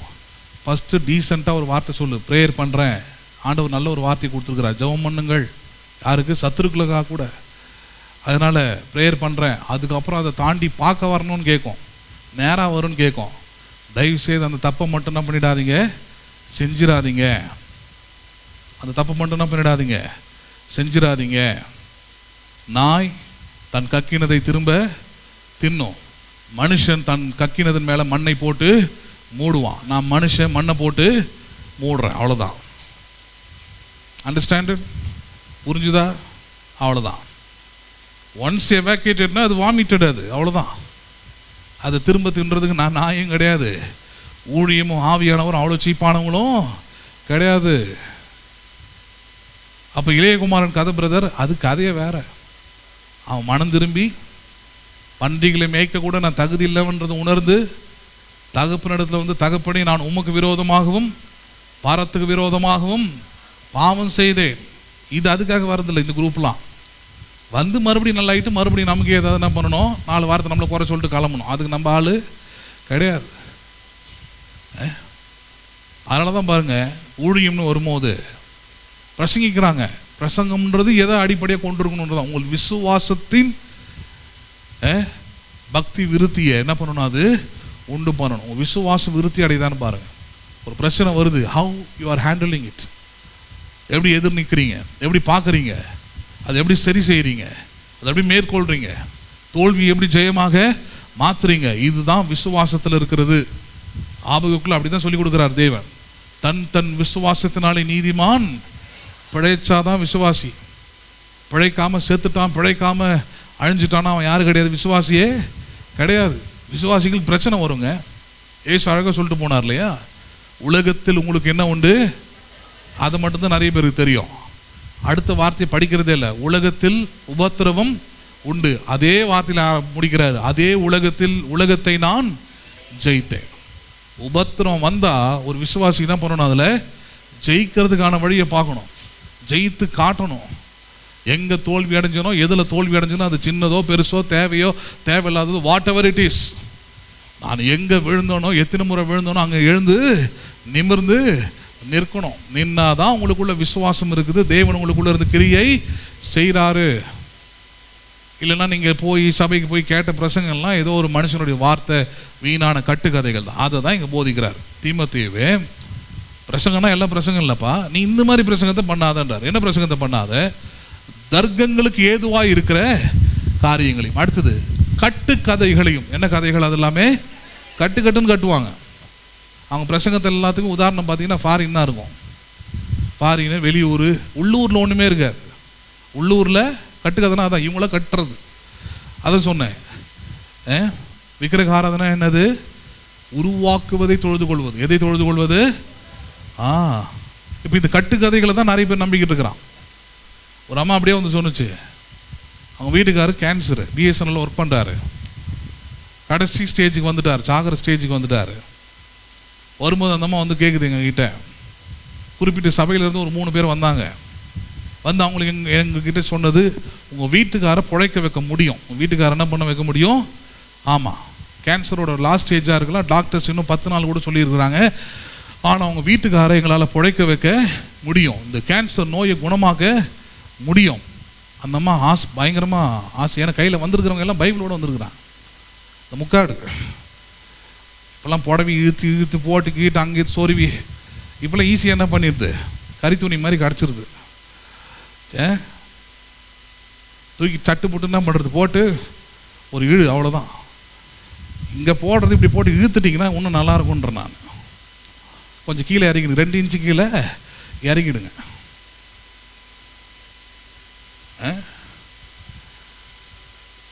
அவங்க அப்படி தான் வருவாங்க, அப்படி போட்டுக்கிட்டு கையில் ஒரு பைபிள் எடுத்துக்கிட்டு, பிரைஸ் எல்லாம் சிஸ்டர், கேள்விப்பட்ட சிஸ்டர், உங்களுக்காக ஜெபம் பண்ண வந்திருக்கிறோம் சிஸ்டர், உங்கள் வீட்டுக்காரருடைய நோயை பரிபூர்ணமாக குணமாக்க முடியும் சிஸ்டர். இந்த முன்னெல்லாம் இந்த லேகி விற்கிறவங்களாம் பார்த்துருக்குறீங்களா? கலர் கலராக வச்சுருப்பான் பாட்டிலில், நான் இன்னும் பார்த்துருக்குறேன். அவன் சொல்லுவான் பாருங்க, என்கிட்ட சர்வ நிவாரணி எல்லா நோய்க்கும் என்ன இருக்குது. அவன் அந்த மாதிரி குரூப் அது. சரி, யார் இயேசுவை சொல்ல போகிறாங்களா? அவங்க சொல்ல வந்தது யார்? எங்கள் பாஸ்டர். யார் அவர்? Pastor is a miracle pastor. என்ன பாஸ்டர் அவர்? ஆமாம், அவர் வாழ்க்கையில் ஒரு மிராக்கிள் இருக்காது, ஆனால் ஊருக்கெல்லாம் என்னது அவர்? அற்புதம் அற்புதம் அற்புதம். சரி, என்ன அற்புதம் பண்ணுவார்? எங்கள் சர்ச்சுக்கு வாங்க. அவங்க ஏற்கனவே ஒரு சர்ச்சுக்கு போயிட்டு இருக்கிறாங்க, அதான் பாயிண்ட்டு. உலகத்து மனுஷங்கிட்ட சொன்னீங்கன்னா காலில் இருக்கிறத கட்டி விட்ருவான். இங்கே இவனுங்கிட்ட தான் செட் ஆகும். ஏன்னா இவனுங்களை தான் போதிச்சு மழுங்கு பண்ணி புத்தியை அவங்கள பயம்புறுத்தி அவங்களுக்குள்ள ஒரு விசுவாசம் இல்லாமல், விசுவாச வார்த்தைகளை கேட்டதே கிடையாது, கண்டதை கேட்டு டிவி பாட்டு அது இதை கேட்டு கெடுத்து வச்சுருக்கிற உள்ளம். திடீர்னு கேன்சர் வந்துருச்சுன்னா நாவும் பயப்பட தான் செய்யும். யார் சொன்னாலும் எதை என்ன பண்ணும் நம்ம. அதான் சொல்லுவோம், இந்த லேகி விற்கிறவங்க மாதிரி தான். அவன் எதுவும் இல்லை, தண்ணியில் இந்த கேசரி பவுடர் அது இது எதை கலந்து கொடுத்துருவான், இதை குடி 30 நாள். அவன் அடுத்த 30 நாள் வேறு எங்கேயாவது கிளம்பி போயிடுவான். நீ எங்கே போய் தேர்றது? அவனை 30 நாள் குடிச்சு இருக்கிறது இல்லாமல் போய் செத்தே போயிடுவானுங்க. அந்த மாதிரி கதை இவனுங்களுக்கு. அவங்க என்ன சொல்லுவாங்க, நான் பார்த்துருக்கேன், என்கிட்ட நிறைய அந்த அம்மா அப்படி தான் சொன்னிச்சு. வந்தாங்க, பேசினாங்க, அவ்வளோ பேசினாங்க பாஸ்டர், வாய் ஒழுவ பேசினாங்க வச்சு. அதாங்க நின்று தொடச்சிட்டு உக்காந்துருந்தியா? வாயில் 2 போட்டு துரத்த வேண்டியதானே. இருக்கிற கஷ்டம் அந்த மாதிரி. ஐயா நான் என்ன பண்ணுறது, இதுக்கெல்லாம் ஒன்றும் குறைச்சல் கிடையாது. நையா நோயானிக்கிறியா ஒரு விசுவாசி உன்னை காண்டாமல் இருக்கிறதுக்கு ஒப்பா, சிங்கத்துக்கு ஒப்பானவனா பேசுது. ஐயா நான் ஐயா பண்ணுறது பிச்சைக்காரனா நீ? அப்போ இந்த மாதிரி சபைக்கு வந்து ஒழுங்காக இங்கே வந்து பிரசங்கத்தை ஒழுங்காக கேட்குறது இல்லை. கேட்டிங்கன்னா சிங்கம் மாதிரி என்ன பண்ணுவீங்க, பிரச்சனையில் கர்ஜிப்பீங்க, நிற்பீங்க. வரட்டும் ஒரு கையை பார்த்துக்கலாம், என்ன தான் ஆகுதுன்னு பார்க்கலாம். பிரச்சனை தான் நம்மளை பார்த்து பயப்படணும். என் வண்டியெல்லாம் ஒன்றும் இல்லாமல் போச்சு பாருங்கள். ஒரே ஒரு வீடியோ சும்மா இன்ஸ்டாகிராமில் சும்மா போடுவேன்னு போட்டேன். பெரிய லாஜிஸ்டிக்ஸ் ஆகணுங்க, சேஃப் எக்ஸ்பிரஸ்ன்னு வாங்க, இந்தியா ஃபுல்லாக பண்ணுறானுங்க. முந்தா நேற்று அந்த மேனேஜர் ஃபோன் பண்ணுறான் பாருங்க, என்கிட்ட அந்த கால் ரெக்கார்ட் இருக்குது சார், எல்லாத்தையும் ரெடி பண்ணி கொடுத்துருவோம், அந்த வீடியோ மட்டும் கொஞ்சம் டெலீட் பண்ணிடுறீங்களான்னா. வீடியோ மட்டும் கொஞ்சம் ரெடி ஆகிற வரைக்கும் வீடியோ டெலீட் ஆகாது, அடுத்தடுத்த வீடியோ ரிலீஸ் பண்ணிக்கினே இருப்பேன். நீங்கள் என்னென்னலாம் பேசுனீங்க, என்னென்னலாம் பண்ணீங்க. இல்லை சார், இதுதான் எங்களுக்கு வந்து பைக்கர்ஸ்லாம் இந்த டைமில் தான் எல்லாம் போவானுங்க, இப்போ தான் பேக் பண்ணுவாங்க. ஒரு பைக் கூட புக் ஆகலை தமிழ்நாட்டில். ஆகாது, இனிமேல் என்ன பண்ணாது, ஆகாது. வச்சிருக்கிற கை வச்சிருக்கிற இடம் அந்த மாதிரி. உங்கள்கிட்ட சண்டை போட போகிறதில்ல, கெட்ட வார்த்தையில் பேச போகிறதில்ல, அழ போகிறதில்ல, திட்ட போகிறதில்ல. உங்கள் சோழி டோட்டலாகவே என்ன பண்ணி விட்ருவேன், முடிச்சு விட்ருவேன். ரைட்டு, அந்த வீடியோ மட்டும் டெலீட் பண்ணிட்டீங்கன்னா சார் நான் இல்லை நீ முதல்ல என் வேலையை முடி, அதுக்கப்புறம் என்ன பண்ணலாம், அந்த வீடியோ டெலீட் ஆகாது. சரி பண்ணி கொடுத்தாங்கன்னு ஒன்றா சொல்கிறேன். அதையும் பண்ணலன்னு நானே சரி பண்ணுவேன். நாளைக்கு அந்த வேலை தான் இருக்குது. பிரச்சனையில் ஊழ்ந்து கிடக்கிற ஆள் கிடையாது. எனக்கு ஆசீர்வாதங்கள் தள்ளி போகலாமே தவிர அது நிறைவேறாமல் போகாது. அது சின்னதோ பெருசோ, நான் விரும்புகிறதை கர்த்தர் என்ன பண்ணுவார், அதை செய்வார். நம்புறீங்களா இல்லையா? அப்போ எல்லாருக்கும் அதுதான். பயந்துட்டு உட்காந்து கூட, ஐயா நான் என்ன பண்ணுவேன்னு தெரியலையே, வண்டியே போச்சே, இதுக்கப்புறம் எவ்வளோ செலவு பண்ணுவேன்னு தெரியலையே, என்ன பண்ணுவேன்னு தெரியலையே. இப்போ உட்காந்து யோசிக்கிறானுங்க, போட்டுன்னு இவருக்கு செலவு போடும். இல்லைன்னா ஓடாது.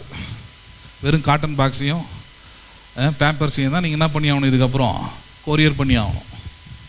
நானும் எதிர்பார்க்குறேன், எல்லா லாங்குவேஜிலேருந்து மெசேஜ் வருது. ஒருத்தனுக்கும் மெசேஜ் ரிப்ளை பண்ண முடியல. கேரளாலேருந்து ஆந்திராலேருந்து எல்லாம் ரைடர்ஸ் குரூப்பில் ஷேர் பண்ணி விட்டா எப்பா எனக்கு அந்த வேலை இல்லைடா. நானும் ஏதோ ஒரு லெஷர் டைமில் வெளியே போகிற ஆள், வாரம் வாரம் வெளியே போகிற ஆள் இல்லை. நானாக ஒரு 10 நாள் ஃப்ரீ பண்ணிக்கிட்டு வெளியே விட்டுருங்க, அந்த குரூப் சேர்க்காதீங்க. இப்போ பிரச்சனைகள் வரும். அதான் சொல்கிறேன், உலகத்தில் உண்டு. ஆனால் உலகத்தை ஜெயித்து காண்பி. அது சின்னதோ பெருசோ, அது வாழ்க்கையிலே எதுலையோ, அது வேலையிலே எதுலையோ, குடும்பத்திலே எதுலையோ, வாட் எவர் ஹேப்பன்ஸ், ஜெயிப்பது மட்டும்தான் கடவுளும் மேலே வைத்திருக்கிற ஒரே ஒரு அபிஷேகம். நம்பிடுங்க அதை. புரியுதுங்களா உங்களுக்கு? ஆமாம், பிரச்சனை வராமல் இருக்காது. வந்தால் ஜெயிப்பேன், நான் வந்தால் எழுந்திருப்பேன், தோண்டு போய் கிடக்க மாட்டேன். இதுக்கெல்லாம் அடிப்படை தான் என்னது? தேவனுடைய வார்த்தை. நல்லா புரிஞ்சுக்கணும். அதனால தான் சொல்கிறார், பிரசங்கம்ன்றத ஜனங்கள்லாம் கூடி வராங்க, வந்தவங்கக்கிட்ட வந்து மத தோஷத்தை உருவாக்குற மாதிரியான பிரசங்கம் பண்ணிடாத. உன் பிரசங்கத்தை கேட்குறானா, பேசாத சகோதரன்கிட்ட கூட நான் பண்ணிடணும், அவன் பேசுகிறவனா மாறிடணும். நேசிக்க முடியாத ஒரு மனுஷனை கூட நேசிக்கிறவனா மாறணும். உன் பிரசங்கத்தை கேட்டு, ஆமாம்மா அவனாம் புறஜாதிங்க, அவனாம் சேர்த்துக்கவே கூடாதுங்க, அவனாம் நரகத்துக்கு தான் போவான், அவனாம் விற்கிற, இப்படிலாம் பண்ணிங்கன்னா ஒரு நாள் என்ன பண்ண முடியாது உங்களால். தேவனே உங்களை வெறுப்பார். அப்படிப்பட்ட உருவாக்கத்தை தான் செய்ய வேண்டான்னு சொல்கிறோம். பிரசங்கம் அதை தான் செய்யுது இன்னைக்கு.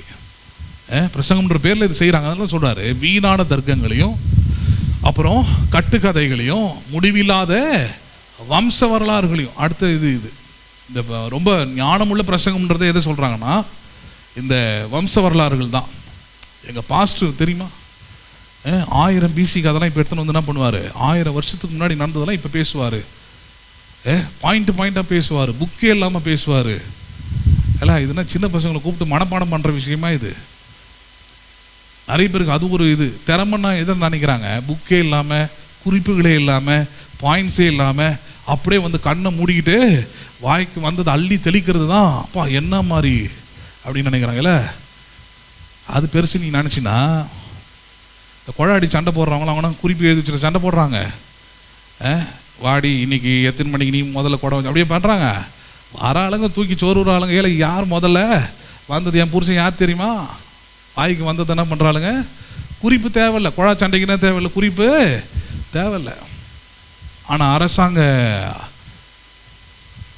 அறிவிப்புகள்லாம் வரும்போது பாருங்கள், ஒரு முதலமைச்சர் அரசாங்க அறிவிப்பு செய்கிறாருன்னா கையில் என்ன வச்சுக்கிறாரு, குறிப்பை வச்சு இந்த நாளில் இந்த தேதியில் இந்த இடத்துல இப்படிப்பட்ட காரியங்கள் இப்படிப்பட்ட ஆட்களுக்கு இப்படிப்பட்டதெல்லாம் நம்ம பண்ணுறோம், நாங்கள் திட்டங்களெல்லாம் செயல்படுத்துகிறோம். புரியுதா? குறிப்பு தேவை. அப்போ பிரசங்கம் வரும்போது மைண்ட் செட் எப்படி ஆகிடுது, சும்மா இந்த மாதிரி வம்ச வரலாறுகள் கட்டுக்கதைகள் இதெல்லாம் பண்ணிட்டு அது என்டர்டெயின்டாக இருக்கும். அதான் சொல்ல வரோம், ரொம்ப என்டர்டெயின்டாக இருக்கும், உங்களை ஊக்குவிக்கிற மாதிரி வர இருக்கும், நல்லா இருக்கும். அதான் சொன்ன, உங்களுடைய சொந்த வாழ்க்கையில் விசுவாசத்தை வர்த்திக்க பண்ணாவைகள் உதவவே உதவாது. அந்த ஆளுங்கெல்லாம் பார்த்தீங்கன்னா நல்ல பிரசங்கன்னுவாங்க, ஆனால் தலைவலிக்கு பாஸ்ட்டுக்கு ஃபோன் வந்துடுவோம். இல்லை தலைவலிக்கு எதுக்கு பாஸ்ட்டுக்கு, தலைக்குள்ளே கட்டி வந்தால் ஃபோன் பண்ணு. ஹலோ, கேன்சர் வந்தால் கூட சரி, ஹாஸ்பிட்டல் அட்மிட் ஆகிடும், முதல்ல அட்மிட் ஆகிட்டு அப்புறம் என்ன பண்ணு, ஃபோனை பண்ணு. பேசுறது புரியுதுங்களா இல்லையா? எது இருந்தாலும் சரி. ஆனால் அந்த இடத்துல அந்த குரூப்பில் அப்படி இருக்காது. இந்த வம்ச வரல கட்டுக்கதையில் பேசுகிற ஊழியங்களில் தொட்டதுக்கெல்லாம்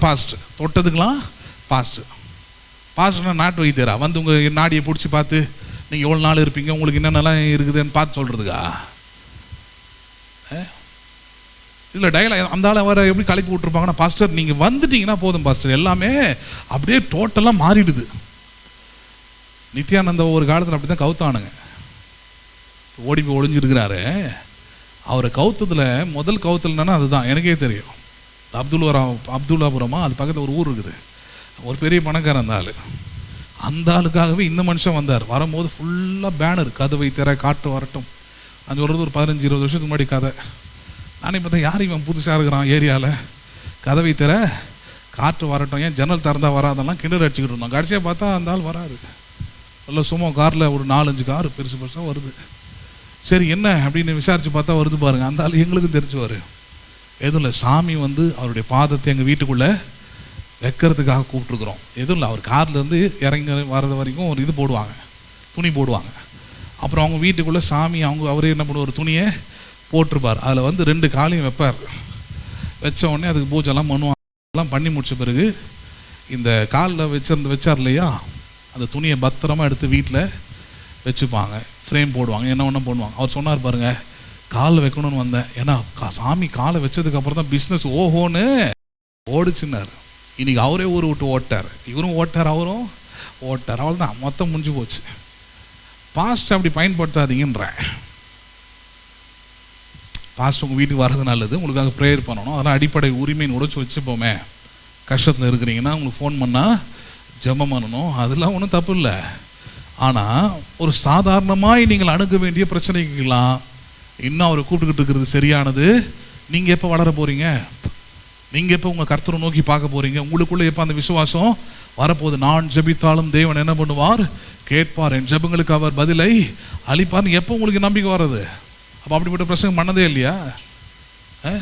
வராது. ஏன் வராதுன்னா இவங்களுக்கு பண்ண பிரசங்கம் அந்த மாதிரி கட்டுக்கதைகளையும் இந்த மாதிரி வம்ச வரலாறுகளையும் அதுக்கப்புறம் இந்த மாதிரியான தர்க்கங்களை உண்டாக்குகிற உபதேசங்களையும் பண்ணதுனால ஜனங்க அதுக்குள்ள ஆயிட்டாங்க. அவங்க ஆமாம் ஊறி போயிட்டாங்க. அவங்களுக்கு அந்த மாதிரி கேட்டால் தான் பிடிக்கும். அவங்களுக்கு சத்தியத்தை எடுத்து விசுவாசத்தை உண்டாக்கக்கூடிய, நம்பிக்கையை உண்டாக்கக்கூடிய கடவுள் யார், உனக்கு என்ன அவர் செய்திருக்கிறார், பரிசுத்த ஆவியானவர் யார், உன்னை அவர் எப்படி நடத்துகிறார், அவர் என்னென்ன மாதிரிலாம் உனக்கு ஊழியம் செய்கிறாரு, உன்னை எப்படியெல்லாம் மாற்றுகிறார், அது அவங்களுக்கு தேவை இல்லை. இயேசு போதித்தாருங்க அவர் காலத்தில், நீங்கள் சர்ப்பங்களை எடுப்பீர்கள்னார். எது எடுப்பீர்கள்? நீங்கள் கேதுவானை கூட குடித்தாலும் அது உங்களை ஒன்று சேத படுத்தாதுன்றார். வியாதியஸ்தர் மேலே கைகளை வைப்பீர்கள், அப்பொழுது அவர்கள் சொஸ்தமாவார்கள். இப்படி பிரசங்கம் பண்ணாருங்க. என்கிட்டயே வான்னு சொல்லிக்கிட்டு இல்லை, எனக்கு ஃபோன் பண்ணுன்னு சொல்ல, நான் எங்கே இருக்கிறேன்னு தேடி ஓடி வாங்கன்னு சொல்ல, you go and heal others. நீ அப்படிப்பட்ட ஒரு மனுஷனா என்ன பண்ணு, மாறு, செயல்படு, உனக்குள்ள இருந்து கர்த்தருடைய வல்லமையும் மகிமையும் வெளிப்படட்டும். நம்புறீங்களா நீங்க அதை? அப்ப அதுதான் போதிக்கிறாரு. கடைசி ஒரு காரியத்தை பார்த்து முடிக்கலாம் பாருங்க. தீத்து 3ஆம் அதிகாரம் 8 முதல் 10 வசனங்களை பார்க்கலாம். தீத்து 3ஆம் அதிகாரம் 8 முதல் 10 வசனங்கள். தீத்து 3 8 முதல் 10 வசனங்கள். இந்த வார்த்தை உண்மை உள்ளது. இந்த வார்த்தை எப்படிப்பட்டது? உண்மை உள்ளது. தேவனிடத்தில் விசுவாசமானவர்கள் நற்கிரியைகளை செய்ய ஜாக்கிரதையாக இருக்கும்படி நீ இவைகளை குறித்து திட்டமாய் போதிக்க வேண்டும் என்று விரும்புகிறேன். இவைகளே நன்மையும் மனுஷருக்கு பிரயோஜனமும் மாணவைகள். தீத்து இவர் ஊழியக்காரர், இவருக்கும் பவுல் எழுதுறார். தீத்துவே, நீ எப்படிப்பட்ட ஊழியத்தை செய்யணும், நீ என்ன பிரசங்கம் பண்ணணும், வரவங்களை எப்படி நீ ஊக்கப்படுத்தணும், வரவங்களாம் யாரா மாறணும் பிரசங்கத்தை கேட்டு. தேவனிடத்தில் விசுவாசமானவர்கள். யாரிடத்தில் விசுவாசமானவர்கள்? தேவன் மேல விசுவாசம் வச்சிருக்கிறவன் சொல்றவன் எப்படிப்பட்டவனா இருக்க வேண்டும்? அவன் நற்கிரியைகளை செய்ய ஜாக்கிரதையா இருக்கணும். எதை செய்ய ஜாக்கிரதையா இரு? நான் தீமையே செய்யல அப்படின்றவன் விசுவாசி இல்லை. நிறைய ஊழியக்காரங்க அப்படி மேன்மை பாராட்டிப்பாங்க. என் சபையில் வரவங்க யாரும் குடிப்பதில்லை, என் சபையில் வரவர்கள் யாரும் எந்த பாவத்தையும் செய்வதில்லை, நான் அப்படி ஒரு ஊழியத்தை செய்கிறேன், சந்தோஷம். ஆனால் அதை உலக மக்களும் செய்கிறார்களே. நீங்கள் நினச்சிக்கிட்டு இருக்கிறீங்களா உலகத்தில் இருக்கிற எல்லாரும் குடிச்சுக்கிட்டு வெறிச்சுக்கிட்டு தான் வேலை பண்ணுறாங்கன்னு? கிடையாது. எவ்வளோ பக்தி உள்ளவர்கள், ஹலோ, கரிமீன் கூட சாப்பிட்றது இல்லை, நான்வெஜ் கூட கெட்டது, ஒரு உயிரை கொள்வது கூட பாவம்னு அந்த அளவுக்கு நல்லவனாக இருக்கிறான் உலகத்தில். நாங்கள் எந்த தீமையும் செய்வதில்லை. அதெல்லாம் சொல்ல, கிறிஸ்தவம் என்பதை உங்கள் மத அடிப்படையில் போதிக்காதீங்க, மத அடிப்படையில் புரிஞ்சுக்காதீங்க. பவுல் எப்படி போதிக்கிறார்? உன் பிரசங்கத்தை கேட்கிறவன் எப்படிப்பட்டவர்களாய் மாற வேண்டும்? அவர்கள் தேவனிடத்தில் விசுவாசமானவர்கள், நற்கிரியைகளை செய்கிறவர்களாக. என்ன கிரியைகளை செய்கிறவர்களாக? தீமை செய்யாமல் இருக்கிறது ஒன்றும் பெரிய பிரச்சனை இல்லை, அது ஒன்றும் பெரிய விஷயம் இல்லை. யார் எதை செய்யணும்? அவங்க எதை செய்யணும்? அவன் இந்த சபையில் நீங்கள் விசுவாசியாக இருக்கிறீங்கன்னா அவங்க வாழ்நாள் முழுக்க நான் உங்களை பற்றி ஒரு சாட்சி சொல்லணும். என்ன சொல்லலாம்? அதை சாகிற வரைக்கும் என்ன கிரியை செய்தார்கள்? என்ன செஞ்சாங்க அவங்க? சாகிற வரைக்கும் இந்த சபைக்கு எந்த தீமையும் செஞ்சதில்லை. அது யாரும் ஒன்றும் பண்ணலாம், அது யாரும் ஒன்றும் செய்யலாங்க. அதுக்கு ரட்சிப்பு தேவை கிடையாது, அதுக்கு பிரசங்கம் தேவையில்லை, அதுக்கு விசுவாசம் தேவையில்லை, அதுக்கு இயேசுவும் தேவையில்லை. நான் தீமை செய்யாமல் இருக்கிறேன்றதுக்கு. இந்த தீமை நிறைந்திருக்கிற உலகத்தில், அக்கிரமம் நிறைந்திருக்கிற உலகத்தில், துரோகம் நிறைந்திருக்கிற உலகத்தில், ஹலோ, இந்த உலகத்தில் நீ எதை செய்கிறவனாக இருக்கும்படியாக நற்கிரியைகளை செய்யறதுக்கு ஒருத்தன் ஜாக்கிரதையா இருக்கிறான் பாருங்க. எதை செய்யறதுக்கு ஜாக்கிரதையா இருக்கிறான்? ஜாக்கிரதைன்ற வார்த்தை be aware to do good things அப்படின்ற. அப்படின்னா எப்பவுமே காலையில் எழுந்துக்கிறது நைட்டு கண்ணு மூடுற வரைக்கும் தூங்குற வரைக்கும் என்ன செஞ்சுக்கிட்டே இருக்கிறேன்? நான் என்னுடைய கிரியைகளிலே நன்மைகள் இருந்து கொண்டே இருக்கவே. நான் கிரியை செய்யணும். அந்த கிரியில் என்ன இருக்கணும்? அங்கே நன்மை இருக்கணும். 4 பேருக்கு உதவியாக இருக்கணும். உதவி செய்து கொண்டே இருக்கணும். அந்த உதவி நல்லதாக இருக்க வேண்டும். யாராவது அப்படி எழுந்துக்கிறாங்களா? உலக மக்கள் அப்படி எழுந்துக்க முடியுமா? ஆனால் நீங்கள் உண்மையான தேவனுடைய வார்த்தையை, பிரசங்கத்தை கேட்டீர்கள் என்றால் அந்த பிரசங்கம் உங்களை அப்படிதான் ஊக்கப்படுத்தும். Be useful and do good in your life. மற்றவர்களுக்கு பிரயோஜனமாக நற்கிரியைகளை செய்ய எப்படி இரு? நீ ஜாக்கிரதையா இரு. எப்படி இரு? நீ அப்படிதான் உங்களை ஊக்கப்படுத்தும். பிரசங்கத்தை கேட்டேன்னா தோணும், எனக்கு தீமை செய்கிறவனுக்கு நான் என்ன பண்ணுவேன்? நன்மையை செய்வேன். புரியுதுங்களா உங்களுக்கு? சிஎஸ்சி சபையை சேர்ந்த ஒரு அப்பா, அந்த அம்மாவுக்கு ஒரு ஜாதி வெறி. அவங்க கூட எங்கள் அம்மா வேலை செய்கிறாங்க. இவங்க வேற அவங்க வேறன்னு அவங்களே முடிவு பண்ணிக்கிட்டாங்க. முடிவு பண்ணிக்கிட்டு இவங்களை பற்றி எதாவது அவதூறாக பேசிக்கிட்டே இருப்பாங்க. இவங்களை பெட்டிஷன் இவங்க மேலே எழுதி போடுவாங்க. என்னென்னோ பண்ணிக்கிட்டே இருப்பாங்க. அதெல்லாம் மீறி கடவுள் பாருங்கள், அம்மா கூட இருந்து அவங்களுக்கு அனுகூலமான பல காரியங்கள் வந்துக்கிட்டே இருக்கும். நன்மைகள் நடந்துக்கிட்டே இருக்கும். 1000 பெட்டிஷன் போட்டாலும் ஒன்றும் பண்ண முடியல. ரிட்டையர்ட் ஆகிற வரைக்கும் ஒரு நன்மையை நிறுத்த முடியல. அப்போ ஒரு முறை வேற ஒரு ஆட்சி நடக்குது. அந்த ஆட்சியில் ஒவ்வொரு ஹாஸ்பிட்டல் டைரக்டர்ஸ்கிட்டையும் எல்லா ஹோல் தமிழ்நாடுலையும் கேட்குறாங்க, சிறந்த செவிலியருக்கான விருது தரணும். அவங்களுக்கு குறைஞ்சபட்சம் 30 வருஷம் அனுபவம் இருக்கணும். அவங்க மேலே எந்த விதமான ரிமார்க்ஸ் இருக்கக்கூடாது, சஸ்பெண்ட் ஆகிருக்கக்கூடாது, மெமோ இருக்கக்கூடாது. அப்படிப்பட்டவர்களை இந்த தகுதியில் இருக்கிறவங்கள கேட்குறாங்க. ஒரு நாள் மதியானம் எங்கள் அம்மாவுக்கு ஃபோன் வருது, இது மாதிரி காஞ்சிபுரத்துலேருந்து உங்களை மட்டும் செலக்ட் பண்ணியிருக்கிறோன்னு சொல்லிட்டு. சென்னையில் பாருங்க, அன்றைக்கி கவர்மெண்ட்டோடைய இது நடக்குது, வந்து வாங்கிக்கோங்க, அவார்டு வாங்கிக்கோங்க. இதை கேட்ட உடனே இந்த அம்மாவுக்கு ஒரே எரிச்சல். அந்த செய்கிற இடத்துல ஒரு அம்மாவுடைய பொண்ணுக்கு கூத்து விழான்னு கூப்பிடுறாங்க. அந்த ஃபங்க்ஷனுக்கு நாங்கள் போகல. இந்த சம்மந்தப்பட்ட இந்த அம்மா புருஷன் இவங்க 2 பேருமே சிஎஸ்சி கிறிஸ்தவர்கள். அதுக்காக சொல்கிறேன். இப்போ ரிட்டையர்ட் ஆகிட்டு ஜோல்னா போய் பொண்ணு ஊழியம் செய்கிறார் அவர். ரிட்டையர்ட் ஆனால் அதானே பண்ண முடியும். ரிட்டையர்ட் ஆனால் போய் மாடு வாழுங்க, ஆடு வாழுங்க, பால் கறந்து விற்று போடுங்க, பேப்பர் போடுங்க, எதா பண்ணுங்க. ஊழியத்துக்கு மட்டும் வராதிங்க. ஊழியம் அவ்வளோ சீப்பான விஷயம் கிடையாது. எங்கே சிக்குனிங்க மெரிச்சு தள்ளிடுவாங்க, ஜாக்கிரதை. ஊழியன்னா நீங்கள் நம்ம ஈஸியாக எல்லா இடத்துலையும் ஏசு நல்லவனா ஸ்தோத்திரம் பிரதர் பிரைஸ் வாங்க நல்லது சொல்ல வந்துருக்கீங்கன்னா கூடுவான், ஒன்னே கூட போட்டுருவான். அது என்னவோ மதிப்பு நினச்சிக்கிச்சு ஆளுங்க ரிட்டையர்ட் ஆகிட்டு பிறகு பண்ணுற வேலை முட்டாள்தனம். நீ நல்லா இருக்கும்போது பண்ணணும். நீ ரிட்டையர்ட் ஆகிட்டுலாம் என்ன பண்ணாது, என்கிட்ட ஊழியத்துக்கு வராத. இன்னும் கவர்மெண்ட்டே ஒதுக்கிருச்சு, நான் மட்டும் சேர்த்துக்கணுமா உன்னை? ஹலோ, இதுக்கப்புறம் உன்னால் கவர்மெண்ட்லேயே என்ன பண்ண முடியாது, ஒன்றும் வேலைக்கு அவள் தான். இதுக்கப்புறம் உன்னால் ஒன்றும் பண்ண முடியாதுன்னு அமுச்சு விட்டாங்க. ரெஸ்ட் எடுக்க வேண்டிய டைமில் வந்து அடியனுக்கு இப்போ தான் புத்தி தெளிக்கிறது, ஊழியத்தை வல்லமையாக செய்ய போகிறேன்னு ஒரு ஜோல்னா போய் வாங்கிறது. அதுக்குள்ளே உன்னத பாடல் பாட்டு புக்கு ஒன்று, ஒரு 4 புதிய ஏற்பாடு, ஒரு பெரிய சைஸு பைபிள், எதையும் தொடர்றதில்ல. அதுக்குள்ளே இருக்கிற எந்த அறிவும் இருக்கிறதில்ல. மாட்டிக்கிட்டு தினமும் காலையில் ஆனால் எழுந்து ஊராக கிளம்பிடுது. போயிட்டு எதையாவது சொல்லிக்கிளி ஜனங்களுக்குள்ள இருக்கிறது கலப்பி வேறு விட்டுறது. அந்த ஊழியத்தை தான் செய்கிறானுங்க. அந்த காது குத்து விழாக்கு போனால் அங்கே கண்ணாம்னான்னு திட்டுறது. எங்கள் அம்மாவை, எங்கள் அப்பாவை, எல்லாரையுமே பயங்கரமாக திட்டிகிட்டு கிடக்குறாங்க. அந்த ஆள் வைத்திருக்கு என் பொண்டாட்டிக்கு இல்லாத தகுதியா? இப்போ கவர்மெண்ட் முடிவு பண்ணுதுப்பா யாருக்கு தகுதின்றத.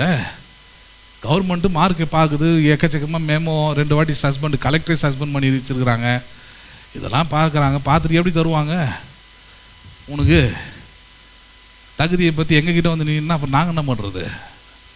நாங்கள் என்ன உன்ன மாதிரி மனுஷன் பின்னாடி, அரசியல்வாதி பின்னாடி யார் மாலை போட்டு யாரை வந்து என்னைக்காவது போய் நின்றுக்கிறோம்? எல்லாத்தையும் பண்ணி முடிச்சு பேசி எல்லாம் வந்து இது எங்கள் காதுக்கும் வருது. அவங்க வீட்டில் ஒரு சொந்தக்கார், அதாவது அவருடைய சொந்த அண்ணன், இந்த ஆள் பேசினார்லே, இவருடைய சொந்த அண்ணன் ஹார்ட் அட்டாக்ல இறந்து போகிறார். திருப்பதி கொண்டு தான் அவர் ஊர். எங்கள் அப்பா ஒரு நாள் காலையில் ஒயிட் ஷர்ட் பேண்ட்லாம் போட்டுக்கிட்டு எங்கே காலையில் கிளம்பி போகிறாரு. எங்கே போகிறாரு இவர்? எங்கே போகிறீங்க அப்படின்னு கேட்டால், அப்பா அவருடைய அண்ணன் செத்து போயிட்டாராம்ப்பா அது பார்க்க போகிறேன் நான். ஐயோ, அவன் பப்ளிக்கில் இது மாதிரி கண்ணாமண்ணான்னு பேசி திட்டி வச்சுருக்கிறான். செத்தானா சந்தோஷமாக மன்னார்லேருந்து பிரியாணி வாங்கி சாப்பிட்டு அமைதியை பட்டு தூங்குறது விட்டுட்டு அவன் வீட்டுக்கு போயிட்டு அவனுக்கு ஆறுதல் சொல்ல போகிறேன், துக்கம், இதெல்லாம் தேவையாதெல்லாம். நான் அப்படி தான் போடுவேன், எப்பவுமே செய்யுங்கன்னு சொல்ல மாட்டேன், அப்படி பண்ணுவேன். ஏன் அப்படின்னா அது ஒரு டெஸ்டிங். அது எங்கள் அப்பா சொன்னார் பாருங்க, அவனுக்கு தெரிஞ்சது தீமை செய்கிறான், அவனுக்கு தெரிஞ்சது என்னது தீமை செய்கிறது, அவன் செஞ்சுட்டு போகிறான். நமக்கு தெரிஞ்சதை நம்ம என்ன பண்ணுவோம், செய்வோம். ஹலோ, அதுதான் இங்கே வேதம் போதிக்குது. தீமோத்தேயுக்கு அதுதான் போதிக்க சொல்கிறாரு. ஜனங்களை நீ சொல்கிற உபதேசம் அவங்களை எப்படி உருவாக்கணும்னா, பழி வாங்கணும், காலை வாரி விடணும், எனக்கு பண்ணாலும் அவனுக்கு நான் ஒரு நாள் பண்ணி காட்டுறேன் பாரு, டைம் வரட்டும்னு வெயிட் பண்ணிக்கிட்டு இருக்கிறேன். அவன் விழுந்த பிறகு சொல்லுவேன், கர்த்தர் எனக்காக என்ன பண்ணார், அவர் யுத்தம் பண்ணார். இந்த மாதிரி சேட்டெல்லாம் பண்ணலான்னு மற்ற பிரசங்கெல்லாம் அப்படி தான் உருவாக்குது. சரியான பிரசங்கன்னா உருவாக்குது.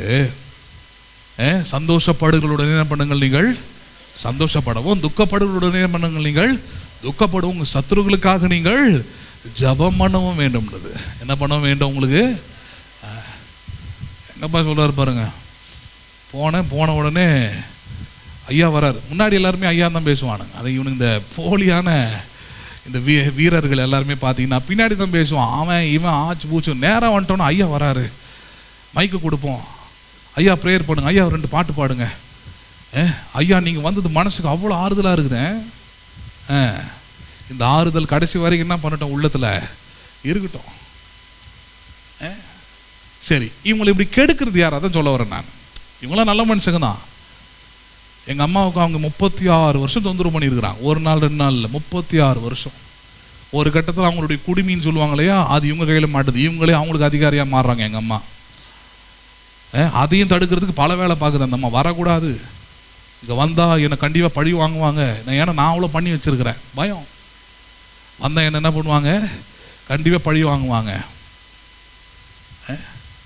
எங்கள் அம்மா அதுக்கப்புறம் ஆகிட்டு நான் தான் காரில் அவங்களுக்கு ரெகுலராக கொண்டு போகும்போது பஸ்ஸில் வரக்கூடிய சில ஸ்டாஃப்னஸ்லாம் பார்த்தாங்கன்னா ஏற்றிக்க சொல்லுவாங்க, ஏற்றிக்க பாப்பா நிற்கிறாங்க. அப்போ ஒரு அம்மா ஏற்றுறோம் பாருங்க, அந்த அம்மா சொல்லிட்டு வராங்க, நாங்கள் மட்டும் உங்கள் இடத்துல இருந்தோம்னா சிஸ்டர் அந்த அம்மா பண்ண வேலைக்கு உண்டு இல்லைன்னு பண்ணியிருப்போம். நீங்கள் மட்டும் எப்படி தான் இவ்வளோ பொறுமையாக அவள் லீவு கேட்டாலும் தரீங்க, அவளுக்கு ஏதாவது ஒரு பிரச்சனை நீங்கள் கூப்பிட்டு மற்றவங்களை திட்டுறீங்க, உங்களுக்கு சப்போர்ட்டாக இருக்கிறதா நினச்சிக்கிட்டு அவங்ககிட்ட யார் சண்டை போட்டாலும் அதெல்லாம் பண்ணாதீங்க அப்படின்றீங்க. நீங்கள் மட்டும் எப்படி பொறுமையாக அமைதியாக அவங்கக்கிட்ட. இது யாருக்கு ஆச்சரியத்தை உண்டாக்குது? யாருக்கு ஆச்சரியத்தை உண்டாக்குது?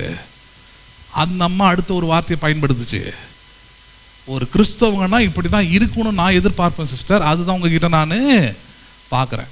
அண்டர்ஸ்டாண்ட் பண்ணுறீங்களா இல்லையா? உங்ககிட்டயும் அதுதான். உலக மக்கள் உங்ககிட்ட இருந்து என்ன எதிர்பார்க்குறான், என்ன எதிர்பார்க்குறாங்க? நீங்கள் வீடு கட்டிட்டீங்களா, இல்லை பெரிய பங்களா வச்சுருக்கிறீங்களா, அதெல்லாம் இல்லை. நற்கிரியைகளை செய்ய, நல்ல கிரியைகளை செய்ய ஜாக்கிரதையாக இருக்கிறீங்களா? ஹலோ, அண்டர்ஸ்டாண்ட் பண்ணீங்க? உங்களுக்கு அவங்க தான் துரோகம் பண்ணியிருக்கலாம், பேசுறது புரியும். அது இது மாதிரி நிறைய விஷயம் நான் பார்க்குறேன். அதுக்கு அடிப்படை எது தெரியுமா? பிரசங்கம் தான். நீங்கள் எந்த பிரசங்கத்தை கேட்குறீங்களோ, எந்த உபதேசத்தை கேட்குறீங்களோ, அதற்கு ஏற்றவர்களாக நீங்கள் என்ன பண்ணிக்கிட்டீங்க, அங்கே விசுவாசத்தில் மாறிக்கிட்டீங்க. ஒருவேளை அது சத்தியமாக இருக்குமானால் ஆவியானவர் அந்த சத்தியத்தின்படி நடக்க உங்களுக்கு என்ன பண்ணுறாங்க, பலப்படுத்துகிறார். ஒருவேளை அது மாம்சீகமானதாக இப்போ இங்கே இருக்க சொல்கிற மாதிரி இருக்குமானால், உங்களுக்குள்ளே ஏற்கனவே மாம்சீகம் இருக்குது, பிசாசு இருக்கிறான், அவனுடைய பலன் இருக்குது, அதை கொண்டு உங்களால் எதிர்க்கவும், மற்றவங்களை தரை குறைவாக நடத்தவும், தீமை செய்யவும் உங்களால் என்ன பண்ண முடியாது, செய்ய உங்களை கொண்டு பிசாசு பயன்படுத்துகிறான், அவ்வளோதான். பவுல் அதனால தான் போதிக்கிறார், நற்கிரியைகளை செய்ய எப்படி இருக்கும்படி, ஜாக்கிரதையாக இருக்கும்படி நீ இவைகளை குறித்து திட்டமாய் போதிக்க வேண்டும் என்று விரும்புகிறேன். இவைகளே நன்மையும் மனுஷனுக்கு. பிரசங்கன்னு புரியுதா? இப்போ உங்களுக்கு உங்களை நல்ல மனுஷனாக மாற்றி நற்கிரியைகளை செய்கிற விசுவாசியை மாற்றுறது தான் நல்ல பிரசங்கம், நல்ல சபை, நல்ல உபதேசம், நல்ல பாஸ்டர்.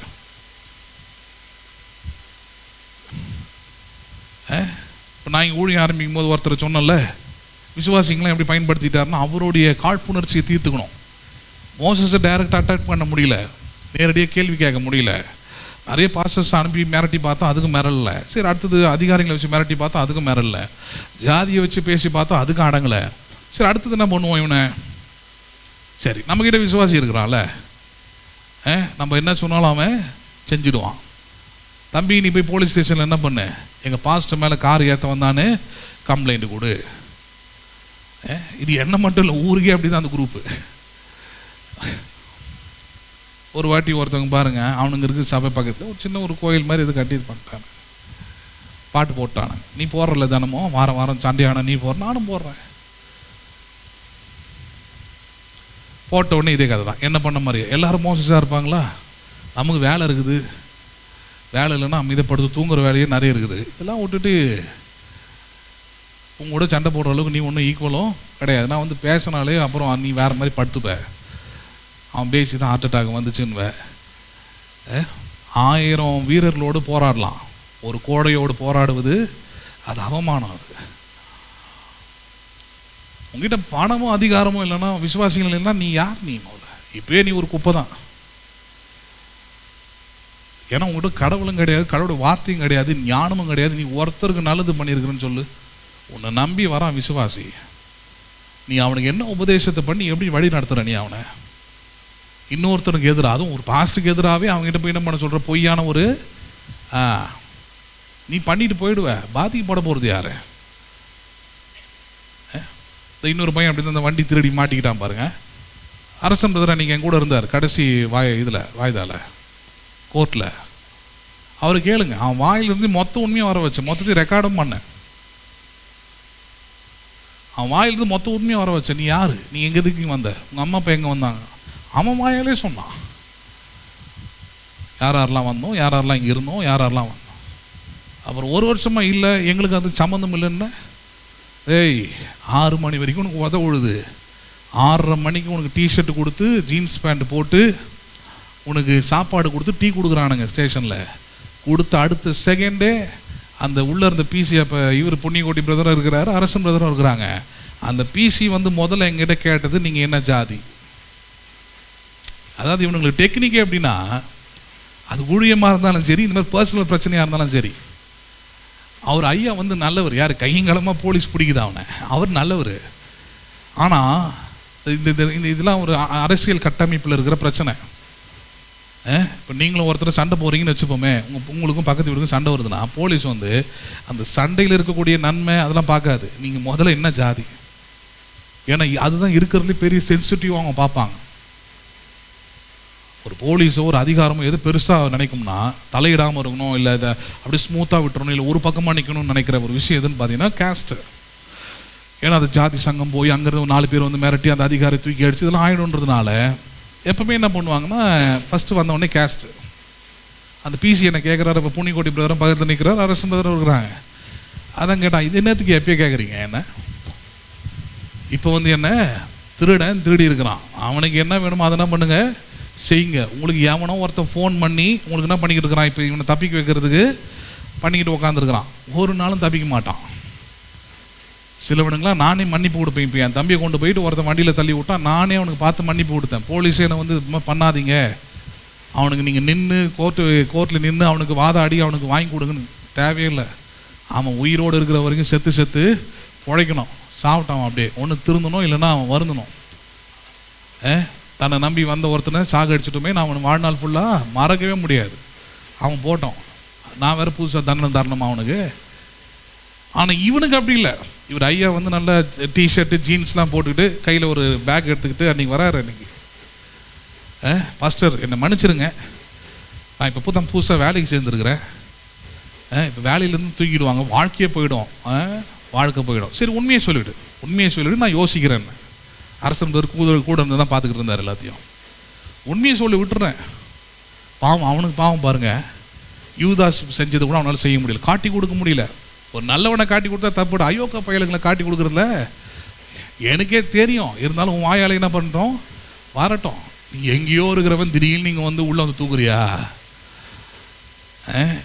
வந்ததுக்கு ஒரு முகாந்திரம் இருக்கும், அது சொல்லிவிடு.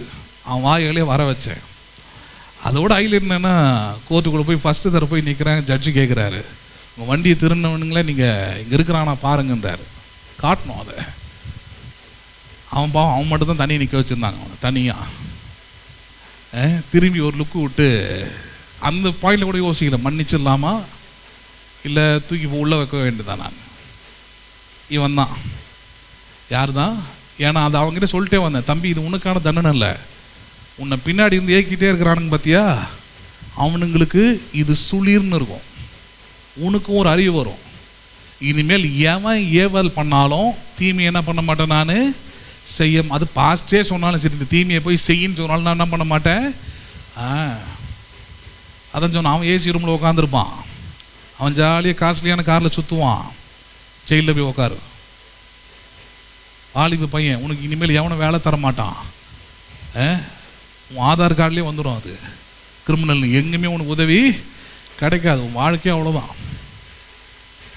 பேசுறது புரியுதுங்களா உங்களுக்கு? இது என்னுடைய வேன் கிடையாது. பவுல் இந்த வழியை தான் எடுத்தார், கதவு சாத்தி. பவுல் இந்த வழியை தான், பவுலை கொண்டு போய் பாருங்க, அநியாயமாக ஒரு இடத்துல அடித்து அவர் சிறையில் தள்ளுறாங்க. ஒரு கட்டத்தில் பவுலை தான் சொல்கிறாரு பாருங்க, என்னிடத்தில் எல்லாருக்கும் முன்னாடி என்ன பண்ணணும், நீங்கள் மன்னிப்பை கேட்கணும், எல்லாருக்கும் முன்னாடி நின்று என்ன செய்தது தப்புன்னு சொல்லி என்ன பண்ண விடுதலை ஆக்கணும்னு அன்னைக்கு இருந்து போலீஸ்கிட்ட கேட்குறாரு. அந்த அளவுக்கு வளரணும் நம்மளாம். பேசுறது புரியுதா இல்லையா? அப்போ பழி வாங்குதல் இதெல்லாம் நமக்குரியது இல்லை. நல்லா புரிஞ்சுக்கணும், நன்மை செய்கிறது மட்டும்தான் நம்முடைய வேலை. அந்த பையனுக்கு அதான் சொன்னேன், உன்னை வெளியே விட்டால் மறுபடியும் நீ அங்கே தான் போவ, நாளைக்கு திருப்பி எனக்கு யாராக தான் மாறுவேன், உபத்திரவமாக மாறுவேன், அடிமையாக எங்கேயுமே என்ன பண்ணக்கூடாது, இருக்க கூடாது. நீ கீழ்ப்படிதல் உள்ளவனாரு, சந்தோஷம். அடிமையாக இருக்கிறதுக்காக நீ சபைக்கு போய் அடிமையாக என்ன பண்ணாத இருக்காது. ஆண்டவருக்கு அடிமையாக இரு, அவனோட வார்த்தைக்கு அடிமையாக இரு. பவுலை தான் போதிக்கிறார் கிறிஸ்துவுக்கு. ரோமர் 1 நான் இப்பொழுது கிறிஸ்துவுக்கு அடிமையாக இருக்கிறேன். யாருக்கு அடிமையாக இருக்கிறேன்? உன்னை பாவத்துக்கும் இந்த உலகத்துக்கும் அடிமையாக இருந்தேன், ஆனால் இப்பொழுது கிறிஸ்துவுக்கு அடிமையாக இருக்கிறேன்னு உபதேசிக்கிறார். அப்போ சபையில் உபதேசிக்கப்படுகிற உபதேசங்கள் பாருங்க, எல்லாமே உபதேசம் இல்லை. அதான் சொல்ல வரேன். இவங்க உபதேசம் எப்படி இருக்குன்னா, பாஸ்டர் உன்னை கண்ணை மூடிட்டு போய் கிணத்துல விழ சொன்னாலும் என்ன பண்ணணும், வேணும்னு போதிக்கிறாங்க. இல்லை இல்லை இல்லை, நான் கிதியோனை பற்றிலாம் கூட எடுத்தது வந்து என்னென்னா கீழ்ப்படிதல். என்னது அது? அந்த அளவுக்கு இறங்கி உன்னால் என்ன பண்ண முடியும், கீழ்ப்படிய முடியும்னா என்ன பண்ணு, கீழ்ப்படிஞ்சு வேலை செய். ஆனால் தீமை செய்யறதுக்கு இல்லை, அது எது செய்யறதுக்கு இல்லை, அது போய் அந்த தீமையை செய், இந்த தீமையை பண்ணு, அந்த அக்கிரமம் பண்ணு, இவன் கூடிய கேடு, அவன் கூடிய கேடு, அவன் சர்ச்சை கேடு, அதுக்கான ஆள் நீ ஆளாக என்ன பண்ணக்கூடாது, நீ மாற கூடாது. மாறினால் உனக்கு கண்டிப்பாக யூதாஸோடைய முடிவு தான். யாருடைய முடிவு தான் உனக்கு? ஆமாம், அவனுக்கு என்ன முடிவோ அதே முடிவு தான் உனக்கு. அதனால தான் உங்களுக்கு சொல்கிறேன் பாருங்க, தீமோத்தேயுக்கு தீத்துக்கு அவர் போதிக்கிறாரு. என்ன போதிக்கிறாரு? இவைகளே நன்மையும் மனுஷருக்கு புரோஜனமானவைகள். எவைகள் நன்மை மனுஷனுக்கு புரோஜனமானவைகள்? நீ பண்ற பிரசங்கத்தினால ஒருவன் விசுவாசித்து நற்கிரியை செய்ய எப்படி மாறுகிறான், அவன் ஜாக்கிரதையாக மாறுறான்.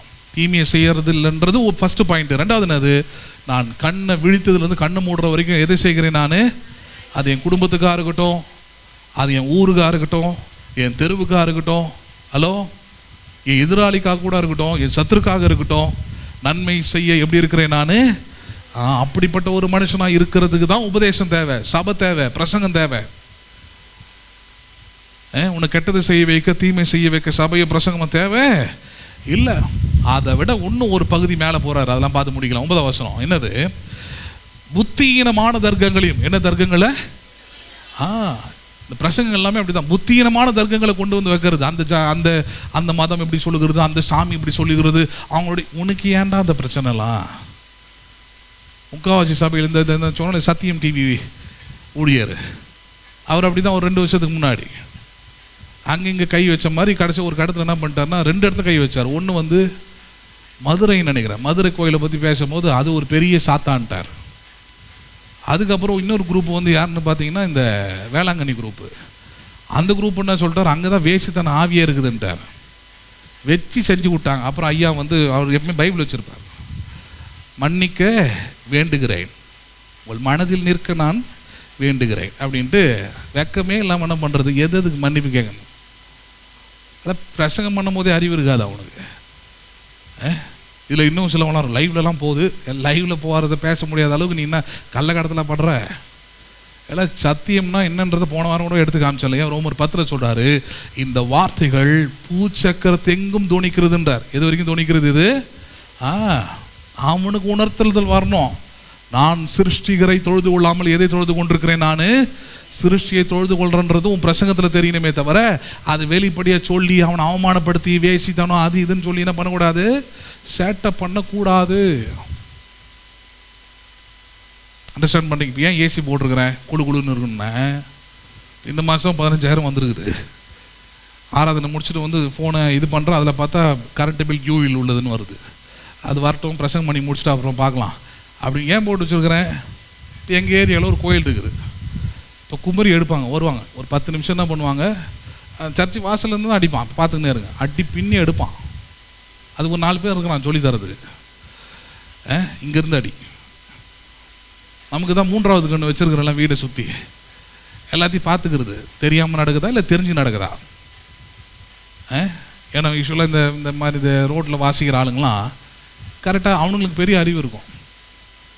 இது கிறிஸ்தவின் இந்த இது வசனம் போட்டுக்கிறாங்க, அதனால் இங்கே என்ன பண்ணக்கூடாது, வாசிக்கக்கூடாது. நேற்று கூட வேப்பிலெல்லாம் ஒரு ஆள் கட்டிக்கிட்டு இருந்தான், எல்லா இடத்தையும் கட்டிக்கிட்டே வந்தான். இங்கே வந்து அந்த பக்கம் போய் கட்டிக்கிட்டு இருந்தான். அந்த பக்கம் ஏன்டா கட்டுறான் அப்படின்னு பார்த்தா அவனுங்க பேசிக்கிறானுங்க, அது சர்ச்சு அது மேலே சிலு வச்சுருக்கிறான் பார்க்கலாம். அதனால் இந்த பக்கம் என்ன பண்ண கட்டு. இவனுக்கு இருக்கிற அறிவு கூட எவனுக்கு இருக்கிறதுனா இங்கே உள்ள ஒரு குரூப் இருப்பானுங்க, வருவானுங்க. இப்போ அவனுங்களுக்கு என்னன்னா இந்த வெள்ளை வேட்டி வெள்ளை சட்டை போட்டுக்கிட்டு இன்றைக்கி ஒரு நாள் அவங்களுக்குள்ள ஒரு ஆவியானவர் இருப்பார். இப்போ இன்னைக்கு ஒரு நாள் இங்கே ஒரு அடி இங்கே ஒரு அடி அடிப்பானுங்க. 2 வீடு முன்னே இந்த 2 வாசல் இருக்கு இல்லையா, இங்கே ஒரு 5 நிமிஷம் இங்கே ஒரு 5 நிமிஷம் என்ன பண்ண. ஆமாம், இப்போ என் பையன் ஜெகுனாக இருக்கிறதுனால சம்டைம்ஸ் சேர்ந்து ஆட வைக்கிறது. ஏன்னா மியூசிக் நல்லா இருக்குது, ஆடு. எங்கேருந்து நம்மளாம் இது புக் பண்ணி வந்து வாசிக்க முடியுமா? சர்ச்சுக்குள்ளே இலவசமாக கொண்டாந்து என்ன பண்ணுறான், ஆமாம் அடிக்கிறான், நல்லா இருக்குது கேட்குறதுக்கு. அவன் இயற்கையாகவே நல்லா டான்ஸ் ஆடுவான்றதுனால ஆடு. என் பொண்ணு பயப்படுவா, ஐயோ ஏதோ வித்தியாசமாக. அவன் அப்படி கிடையாது. அந்த செயலை எதிர்க்கிறோம், பாவத்தை எதிர்க்கிறோம். பாவத்தோடு ஒத்து போகிறது இல்லை, அது சரி அவன் செஞ்சது தான் சரின்றனா, எது அவனை உணர வைக்கின்றதான் பார்க்கணும். நம்ம ஒன்றுமே இல்லாததை கொண்டாந்து இவ்வளோ அமக்கலம் பண்ணுறோம். அவன் சொந்த இடத்துல பண்ணிக்கிட்டு இருக்கிறான், அவன் பண்ண வேலையை என்ன பண்ணுறான் பார்க்குறான்னு ஒரு காலத்தை சிந்திக்க வைக்கும் பாருங்க. அதுக்கு நேராக தான் நம்ம போனோமே தவிர எனக்கு இது அடக்க 2 நிமிஷம் ஆகாது. ஏற்கனவே அதெல்லாம் பண்ணவன், இந்த சபை இல்லாதப்போ ஏற்கனவே இதெல்லாம் அடக்கணும் நான். அதனால் கொஞ்சம் எதிர்ப்பில் இருந்தாங்க. அதுக்கப்புறம் நான் கண்டுக்கிறது இல்லைன்னு இப்போ அவங்க எல்லாம் நண்பர்கள் ஆகிட்டாங்க. அவங்ககிட்ட பேசுறது ஆரம்பிக்கிறனால என் வீட்டு பக்கம் வரக்கூடாது, தொலைச்சிரும். நான் ஏரியாவில் நீங்கள் மட்டும் தான் வீடு வச்சு நாங்களாம் வச்சு இல்லையா, சரிப்பா கழட்டி மாற்றிக்கும், வேறு எங்கேயாவது போயிடணும் இப்படிலாம் பேசினாலே. எப்போ ஊழியத்துக்கு முன்னாடி, ரட்சிக்கப்படுறதுக்கு முன்னாடி அப்போலாம் கிறிஸ்தவம் தான். அண்டர்ஸ்டாண்ட் பண்ணுறீங்களா இல்லையா? இப்போ நான் சொல்கிறதே இல்லை. அவங்களும் என்ன பண்ணுறதில்ல வைக்கிறதும், அவங்களே அந்த ஒரு மூலையில் வச்சுட்டு அவங்க பண்ணி போயினே இருக்கிறான். நேற்று கூட வாக்குத்தத்த ஆராதனை வைக்கணும், எல்லாத்தையும் ரெடி பண்ணுங்கம்மா மேலே அப்படின்ட்டு மேலே ரெடி பண்ண போனோம். இப்போ இந்த குரூப்பு தான் சொன்ன இந்த சத்தத்தில் இப்போ நம்ம ஸ்பீக்கரை வச்சோன்னா அவனா நினைப்பான் நமக்கு எதிரான பண்ணுறான். எண்ணம் உண்டாகுமோ உண்டாவாதா, அந்த எண்ணத்தை கூட உண்டாக்கிடக்கூடாது அவனுக்கு. ஏன்னா அதனால தான் பவுல் போதிக்கிறாரு, நம்மளுடைய எதிர்ப்பு, நம்முடைய யுத்தம் எல்லாம் மாம்சத்தோடும் ரத்தத்தோடும் அல்லன்றார். எதோட அல்லது பார்த்துருவோம் நீ நானான்ட்டு 4 ஸ்பீக்கர் எடுத்துன்னு வந்தாங்க, தேவையில்லை. எனக்கு கடவுள் ஏசி கொடுத்துருக்குறாரு, நல்ல விண்டோஸ் கொடுத்துருக்குறாரு, எல்லாத்தையும் க்ளோஸ் பண்ணி வச்சு நான் என்ன பண்ணுறேன், உள்ள அழகாக உட்காந்து ஏன் ஊழியத்தை நான் பண்ணிட்டு போகிறேன், நீ பண்ண அடிச்சிருக்கட, உன்னையும் நான் நேசிக்கிறேன். அடி சொல்ல முடியாது. அடிக்கிற ஆளுங்களே நாளைக்கு இங்கே விசுவாசிக்கலாம் மாறுவான். அடிக்கிறது தானாக என்ன பண்ணும், அது நின்று போவோம். அதுக்கு என்ன பண்ணணும், இந்த மாதிரியான பிரசங்களாக இருக்கக்கூடாதுன்றார்.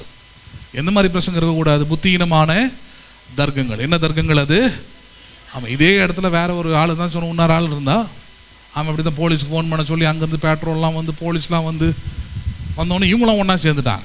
சேர்ந்து இதுக்கு இவனுக்கு எதை கொடுத்த உடனே பயந்தாங்கோழி பின்னாடி பக்கமாக எகிரி குச்சி ஓடிட்டு கடைசியாக வழக்கம் போல் இந்த சபையை காட்டி கொடுத்தாச்சு. நான் இதே இடத்துல இருந்து பிரசங்கம் பண்ணிக்கிட்டு இருக்கிறேன். பார்த்தா போலீஸ் இப்படியே நடந்து வருது. எனக்கு என்னத்துக்கு இவங்களாம் இப்படி வந்துக்கிட்டு இருக்கிறாங்கன்னு பார்க்குறேன் நான். அப்புறம் பின்னாடி ஒரு பையன் அங்கே இருக்கான், அவன் ஓடி வந்து தடுக்கிறான். சார் இவங்க இல்லை, இவங்க அப்போ ஏசி கூட கிடையாது என்கிட்ட, இங்கே எல்லாம் ஓப்பனாக தான் இருக்கும். இப்படியே பார்க்குறேன், இப்படியே வராங்க. ரொம்ப நேரமாக குரூப் நிற்கும். சரின்னா நிற்கிறாங்களே, அப்போ திரும்பி பார்த்து பிரசங்கம் பண்ணிட்டு தான் இருக்கிற. அப்படியே வராங்க அவங்க. எல்லாம் முடிஞ்சுது, பிரசங்கம் எல்லாம் முடிஞ்சுது. 1 மணிக்கு கீழே உட்காந்து டேபிளில் உட்காந்து சாப்பிட ஆரம்பிக்கிறோம். கரெக்டாக 2 பேர் வராங்க உள்ளே, இந்த ஏரியா ஆளுங்க. சார் உங்ககிட்ட மன்னிப்பு கேட்கணும், போலீஸ் உங்களை வந்து தொந்தரவு பண்ணியிருப்பாங்க, நாங்கள் தான் தடுத்தோம். ஆக்சுவலாக என்னென்னா இங்கே நாங்கள் ஒரு கோயில் கட்டி அங்கே கும்பிட்றோம், அதுக்கு இன்னொரு கிறிஸ்டின் சர்ச்சிலேருந்து எங்களுக்கு எதிர்ப்பை தராங்க, போலீஸ்கிட்ட போட்டு கொடுத்துட்டாங்க. அப்போ ஊர் நாங்களாம் ஒன்றா சேர்ந்து, தெருமக்கள்லாம் ஒன்றா சேர்ந்து அவங்க மேலே கம்ப்ளைண்ட் கொடுத்த உடனே போலீஸ் அவங்ககிட்ட விசாரிக்க வந்த உடனே அந்த குரூப்பு நாங்கள் இல்லைங்க அவங்க தானே உங்களை என்ன பண்ணிட்டானுங்க கையை காமிச்ச உடனே போலீஸ் இங்கே வர ஆரம்பிச்சிருச்சு. அப்புறம் நாங்கள் தான் கூப்பிட்டு, ஏங்க கம்ப்ளைண்ட் கொடுத்ததே நாங்கள் தான், நாங்கள் யார் பண்ணாங்கன்னு நாங்கள் சொல்கிறோம், நாங்கள் போகிறீங்கன்னு கூப்பிட்டு அதுக்கப்புறம் நாங்கள் என்ன பண்ணோம் அது சொன்னோம். அண்டர்ஸ்டாண்ட் பண்ணுறீங்களா நீங்கள்? இது யார் பண்ணுறது? உலக பிரகாரமான ஒரு ஆள், இந்து மக்கள். அவன் சாமி வச்சுருக்கிறவன், அவன் ஓடி வந்து அவன் எங்ககிட்ட மன்னிப்பு கேட்க வேண்டியதில்லை, இவ்வளோ தூரம் எக்ஸ்பிளைன் பண்ணி சொல்ல வேண்டியது இல்லை, இனிமேல் அவனுக்கு என்ன பண்ணாலும் நாங்கள் பார்த்துக்குறோம் சார் அப்படின்னா. நான் சொன்னேன், நானே அவனை பார்க்குறதில்ல, நீங்கள் என்னத்துக்கு பார்த்துக்கிறீங்க, போயிட்டு அவன் வேலையை என்ன பண்ணுங்க, போயிட்டு பாருங்கள். பேசுகிறது புரியுதுங்களா இல்லையா? என் வீட்டில் 2 நாய் வளர்க்குறேன், எனக்கு சில எக்ஸாம்பிள் அப்படி தான் சொல்லி ஆகணும். 2 நாய் வளர்க்குறேன் நான். அதுங்களுக்கு நான் முதல்ல சொல்லி கொடுக்குறது என்னன்னா, உனக்கு வீடு ஓனர்னு ஒரு ஆள் இருக்கிறான், கேட்டை திறந்தா உனக்கு ஒரு வேலை இருக்குது, வெளியே போயிட்டு யூரின் அதெல்லாம் போயிட்டு என்ன பண்ண சமத்தா உள்ளே வந்துடணும். நீ வெளியே போனோடனே உனக்கு ஆப்போசிட் குரூப் அங்கே இருப்பானுங்க, ஒரு 4 பேர் ரோட்லேயே படுத்துன்னு இருப்பானுங்க, மண்ணில் படுப்பானுங்க, சேரில் படுப்பானுங்க, அவனுங்க அங்கே தான் இருப்பானுங்க. உங்களுக்கு வந்து வீரம் பொத்திக்கிட்டு என்ன பண்ணக்கூடாது, அங்கே வரக்கூடாது. என்னது போய் கடிச்சு கொதறேன் அப்படின்னு என்ன பண்ணக்கூடாது, வரக்கூடாது. சொல்லி கொடுக்குறேன், போனோமா வேலையை முடிச்சோமா உள்ள வந்துக்கிட்டே இருக்கணும். அவனுங்க குலைப்பானுங்க, கத்துவானுங்க, கதறுவானுங்க, எதுவுமே கண்டுக்காத. எல்லாம் மீறி போனானுங்கன்னா மேட்ரு முடிச்சிடு. நீங்கள் நினைக்கிறீங்களா? அதுக்கெல்லாம் நல்லா புரியும். அப்படிதான் பாருங்கள். நாய் இந்த குட்டி, அது ஒரு நாய் வந்து ரொம்ப அமங்கலம் பண்ண, அது குட்டி போட்டுருச்சு. அதுக்கு தெரியும் இதுங்களுடைய நிலம் என்ன ஆகும்ட்டு, ஓடிடுச்சு. இது குட்டிக்கு தெரியாதுல்ல, இதுங்க உடனே தம்மா துண்டு தான் இருக்குது. அது ஓடி வந்து இதை குலைச்சி வந்த உடனே நான் சரி குட்டியாச்சே போனால் போகுதுன்னு சொல்லிட்டு ஃபஸ்ட்டு ஒரு நாள் வேணாம் உள்ளவா அப்படின்னு அனுப்பிச்சி விட்டேன். 2வது நாளும் பண்ணிச்சு, இது வேலைக்கு ஆகாது, இது டாக்ஸி வேலையை முடிச்சு சட்டு போட்டு என்ன பண்ண உள்ளே வந்து சரி அப்படின்னு கேட்டில் வந்து நின்றுட்ட பாருங்க. வாயில் போய் ஒரே கவு, துணி துவைக்கிற மாதிரி இந்த பக்கமும் அந்த பக்கமும் வெள்ளாசி அடிச்சு வாயில் தூக்கி அடிச்சது. அவ்வளோதான், உயிரோடு தான் இருக்குது. ஒரு கால் காலி, அவ்வளோதான். இன்னைக்கு வெளியே வருதுன்னா பம்பிக்கிட்டு அப்படி ஓரமாக நிற்குது. ஏன்னா சிலதுக்கெல்லாம் அப்படி தான் என்ன பண்ணுது புரியுது. அப்போ நாய்க்கே அவ்வளோ சொல்லி வளர்க்குறோம், தெருநாப்பியை கடிச்சிடாத, உனக்கு தான் சொறி வரும், அப்புறம் டாக்டரை கூப்பிட்டு உனக்கு நான் ஊசி போடணும், உனக்கு குளிப்பாட்டணும், அதனால் நீ என்ன பண்ணுற, அதை போயிட்டு அதை நீ வேற அது வேற. அதே போல் தான் மனுஷனில் ஜாதியில் வித்தியாசம் இல்லை, ஆனால் குணத்தில் வித்தியாசம். உன் பிள்ளைங்கக்கிட்ட கூட தான் சொல்லி விடணும், கெட்டவனா அமைதியே ஒதுங்கிடு, தர்க்கம் பண்ணாத அவங்ககிட்ட போயிட்டு. இயேசுவை பற்றி அசிங்கமாக பேசுகிறவங்க, சாமியை பற்றி வேண்டாம். உன்னுடைய அழைப்பு அதுக்கானதில்லை, உன்னுடைய ரட்சிப்பு அதுக்கானதில்லை, சிலுவையில் மரித்தது அதுக்கானதில்லை, நீ போகிற சபையும் பிரசங்கமும் அதுக்கானது அல்ல. நீ சபைக்கு வருவது, விசுவாசியாக இருப்பது எதற்காக? கிறிஸ்து யார், அவருடைய அன்பு எப்படிப்பட்டது, அவருடைய வாழ்க்கை எவ்வளோ மேன்மையானது, எவ்வளோ நாகரிகமானது என்பதை உன் வாழ்க்கையில் மற்ற ஜனங்களுக்கு என்ன பண்ணணும், அதை நீ வெளிப்படுத்தணும். அதுக்காக தான் ரட்சிக்கப்பட்டு சபைக்கு வந்து இங்கே பிரசங்கணும்னு ஒன்று நடக்குது. நம்புறீங்களா நீங்கள் அதை? இப்போ பாருங்க, 9வது வசனம், புத்தியீனமான தர்க்கங்களையும் வம்ச வரலாறுகளையும் சண்டைகளையும். அதோ எவ்வளோ உண்மை பாருங்கள், பிரசங்கத்தை கேட்டு இப்படிலாம் மாறக்கூடாதுன்றார். புத்தியீனமான தர்க்கங்கள், அப்புறம் என்னது, வம்ச வரலாறுகள், அப்புறம் சண்டைகள், அப்புறம் நியாய பிரமாணத்தை குறித்து உண்டாகிற வாக்குவாதங்களையும் விட்டு என்ன பண்ணு, விலகு. ஏன்னா இந்த ஆளுங்க குற்றம் சாட்டுவது அங்கே தான். நியாய பிரமாணம்னா என்னது, சட்டத்திட்டங்கள். சர்ச்சுக்கு போகிறீங்களே, ஒரு வெள்ளை புடவை கட்டிட்டு போக மாட்டீங்களா? சர்ச்சுக்கு போகிறீங்களே, நகை போட்டியே போகிறீங்க. சர்ச்சுக்கு போகிறீங்களே, ஒரு கொண்டை கிண்டை போட்டு போகக்கூடாதா? சர்ச்சுக்கு போகிறீங்களே, முடி இப்படி விரிச்சு விட்டுக்கிட்டா வர்றது. ஹலோ, புரியுதா இல்லையா? இப்படிலாம் பேசுவாங்க. இது யார், இந்த குரூப் என்ன குரூப்? அது நியாயப்பிரமாண குரூப். அதுங்களுக்கு வெறும் சட்டத்திட்டம் தான் தெரியும். முடி எப்படி வை, கால் எப்படி வை, மூஞ்சி எப்படி வை, பவுட்ரு ஏன் அடிக்கிற, இப்படிலாம் பேசிக்கிட்டு கிடக்கும். அவர் சொல்கிறார், இவங்களை விட்டு என்ன பண்ணிட்டு அமைதியாக விலகு, தர்க்கம் பண்ணாத, சண்டை போடாத, அவங்களோட போயிட்டு ஈக்குவலாக உட்காந்துக்கிட்டு, ஆமாங்க இப்படி சொல்லியிருக்குதுங்க, எங்கள் சர்ச்சில் வந்து சொன்னாருங்க, நகை போடுறது நல்லதான், நகை போடுறது எல்லாம் இது நம்ம சொன்னாங்க.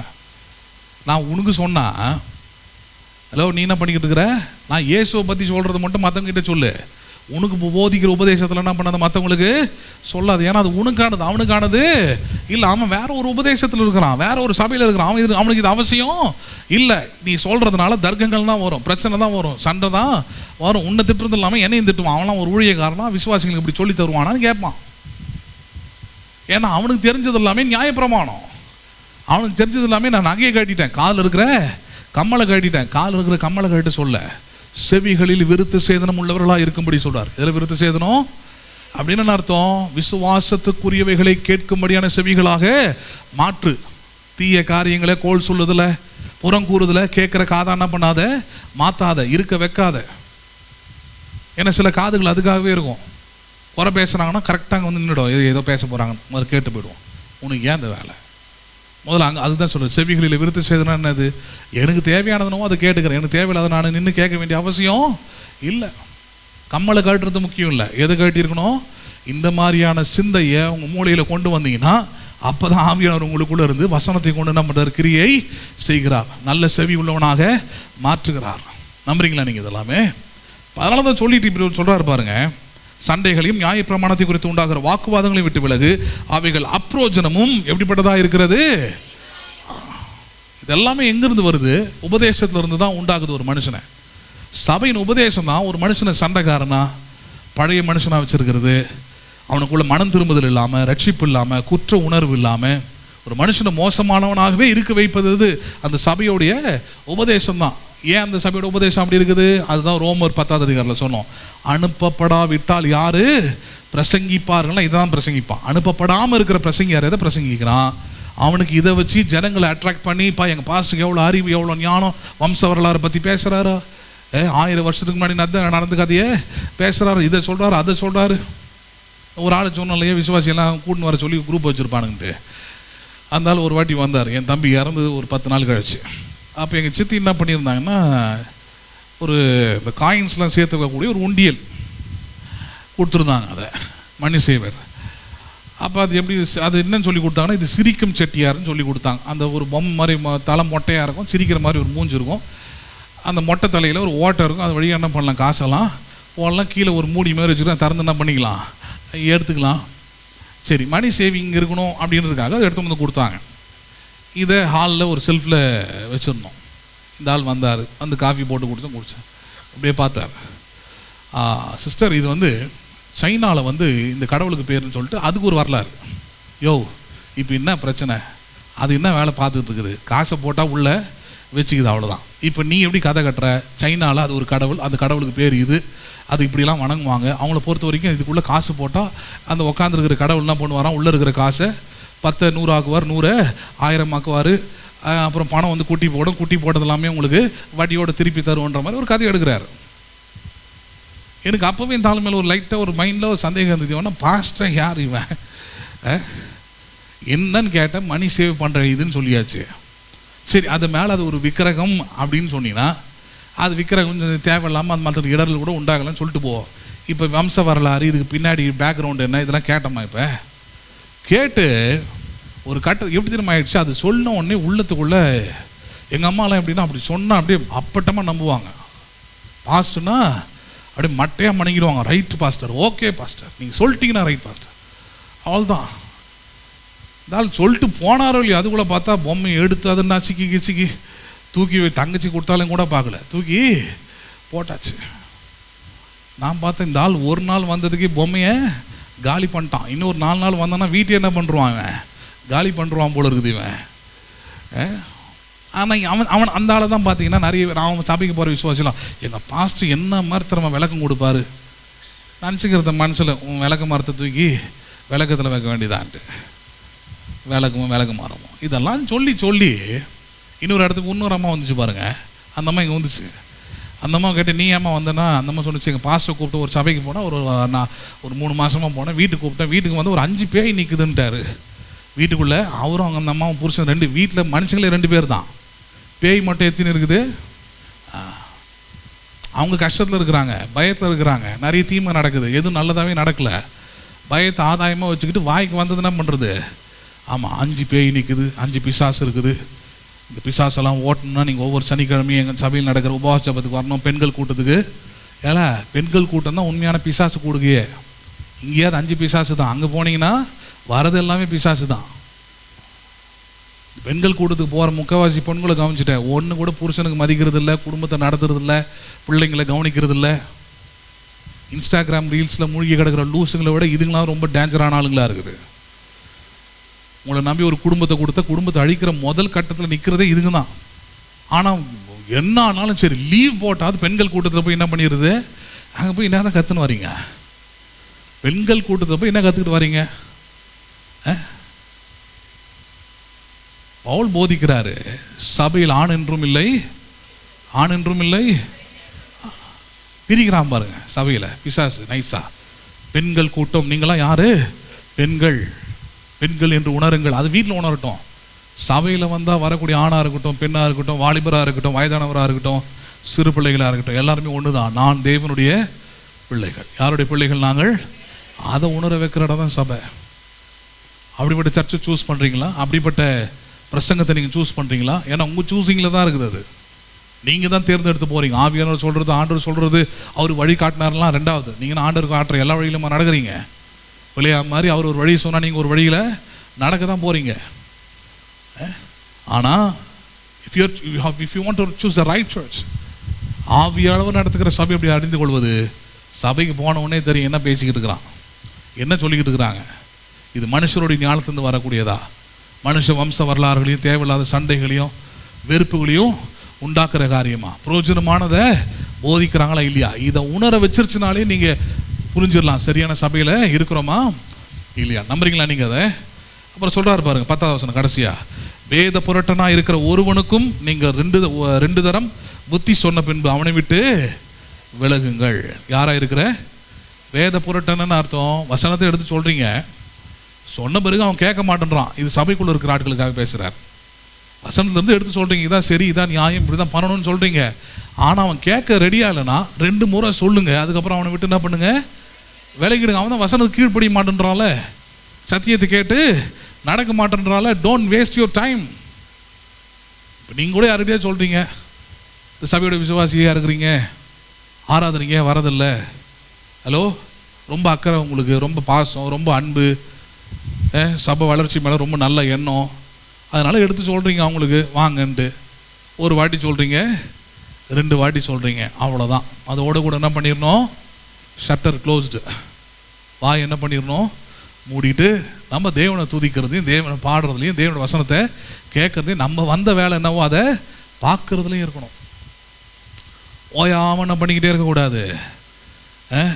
நான் சொன்னேன் சொல்லாத, 2 வாட்டி சொல்லிட்டு வசனம் பவுல் போதிக்கிறார், விலகிடு, என்ன பண்ணிடாத. ஊழியக்காரனுக்கு அதுதான் சொல்கிறார், ஊழியக்காரன் தீத்து ஊழியக்காரன் தான் சொல்கிறார். இங்கே பாரு, 2 தரம் தானே சொல்லு, கேட்கலையாமல் அதை விட்டு என்ன பண்ணிடு, விலகிடு. அதுக்கப்புறம் அனுபவிக்கிறது, கீழே விடுறது, வாடுறது, அதுக்கப்புறம் உங்ககிட்ட வந்து கேட்கறதுலாம் 2வது. சொல்லியாச்சா, சொன்னதை கேட்கலையா விட்டுரு, ஜஸ்ட் மூவ் ஆன் பண்ணிட்டு தேவனை முழு இருதயத்தோடு தொழுது கொள்ளக்கூடிய, விசுவாசத்துடன் தொழுது கொள்ளக்கூடிய, அப்படிப்பட்ட தொழுது கொள்வதற்கு ஏதுவான சத்திய வசனங்கள் என்ன பண்ணு அவங்களுக்கு பேசு. ஆரோக்கியமானவைகளை பேசு அவங்களுக்கு. எதை பேசு அவங்களுக்கு? அதான் சொல்லுங்களேன், ஆரோக்கியமானவைகளை, பிரயோஜனமானவைகளை, விசுவாசம் உண்டாக்குகிறவைகளை. ஒரு காலத்தில் எதுக்கெல்லாம் பயந்தாங்களோ அதெல்லாம் தனியாக நின்று ஜெயிக்கக்கூடிய நிலைமைக்கு அவர்களை உருமாற்றக்கூடிய அப்படிப்பட்ட விசுவாச வசனங்களையும் வார்த்தைகளையும் எடுத்து போதிப்பாயாக. அது ஒரு வேளை கொஞ்சம் கஷ்டமாக இருக்கலாம், அது ஒரு வேளை ஜனங்க இன்ட்ரெஸ்டாக கேட்காம இருக்கலாம், அது ஒரு வேளை ஜனங்க சோர்வோடு கூட இருக்கலாம், அதை பற்றி பிரச்சனையே கிடையாது. இப்போ பட்டிமன்றத்துக்கு போகிறீங்க, கண்டிப்பாக இப்படி இருக்கிற மாதிரியா இருப்பாங்க? ஹலோ, பட்டிமன்றம்லாம் டிவியில் வருது இல்லையா? உங்கள் முகங்களையும் எடுத்து போட சொல்கிறேன் காலை. இப்போ 2த்தையும் கம்பேர் பண்ணி பாருங்கள். இப்போ நீங்கள் உட்காந்துருக்கிற சிட்டிங்கில், நீங்கள் உட்காந்துருக்கிற முகத்தில் எத்தனை வாட்டி டைமை பார்த்தீங்க? ஹலோ, தப்பு இல்லை, அதான் சொல்கிறேன். அப்படி தான் இருக்கும். ஜீவனுக்கு போகிற வாசல் வழி ஆமாம் குறுகலாக தான் இருக்கும், வேறு வழியே கிடையாது. இந்த வழியாக வந்தால் தான் உண்டு. இதுக்கு ஏற்ற மாதிரி உங்கள் உள்ளத்தையும் உங்கள் எண்ணத்தையும் மாற்றினாதான் உண்டு. அண்டர்ஸ்டாண்ட் பண்ணுறீங்களா நீங்கள்? அதனால தான் சொல்கிறாரு, சபை ஆவியானவரால் நடத்தப்படக்கூடியதாக இருக்கணும். ஆவியானவர் நடத்துகிறாருன்னா சத்தியமாக சொல்கிற சத்தியத்தை தான் என்ன பண்ணுவார், உங்களுக்கு போதிப்பாரை தவிர மனுஷனுடைய கற்பனைகளையோ நியாய பிரமாணங்களையோ வம்ச வரலாறுகளையோ சண்டை உண்டாக்குகிற, பிரிவினைகளை உண்டாக்குகிற, மத வெறியை உண்டாக்குகிற அப்படிப்பட்ட காரியங்கள் என்ன பண்ணுவதில்லை, அவர் போதிப்பதே இல்லை. நம்புறீங்களா நீங்க? சமாதானத்துக்கு ஏதுவானவைகள், பிரயோஜனமானவைகள், இதை மட்டும் தான் என்ன பண்றாரு உங்களுக்கு அவர் போதிக்கிறார். இதுதான் அடுத்த வாரம் நம்ம பார்க்க போறோம். ஆவியானவர் சபையில எப்படிப்பட்ட போதனையை அவர் செய்கிறார், அடுத்த வாரம் பார்க்கலாம். எல்லாரும் எழுதுனர்.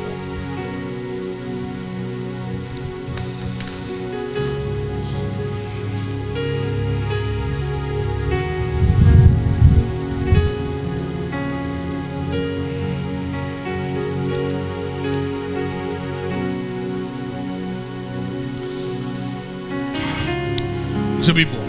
எங்கள் அன்பும் இரக்கமுள்ள பரலோக தகப்பனே, இந்த ஆசீர்வதிக்கப்பட்ட இந்த நல்ல காலை வேலைக்காக நான் செலுத்துகிறோம். கேட்ட வார்த்தைகளை கர்த்தர் ஆசீர்வதிப்பீராக.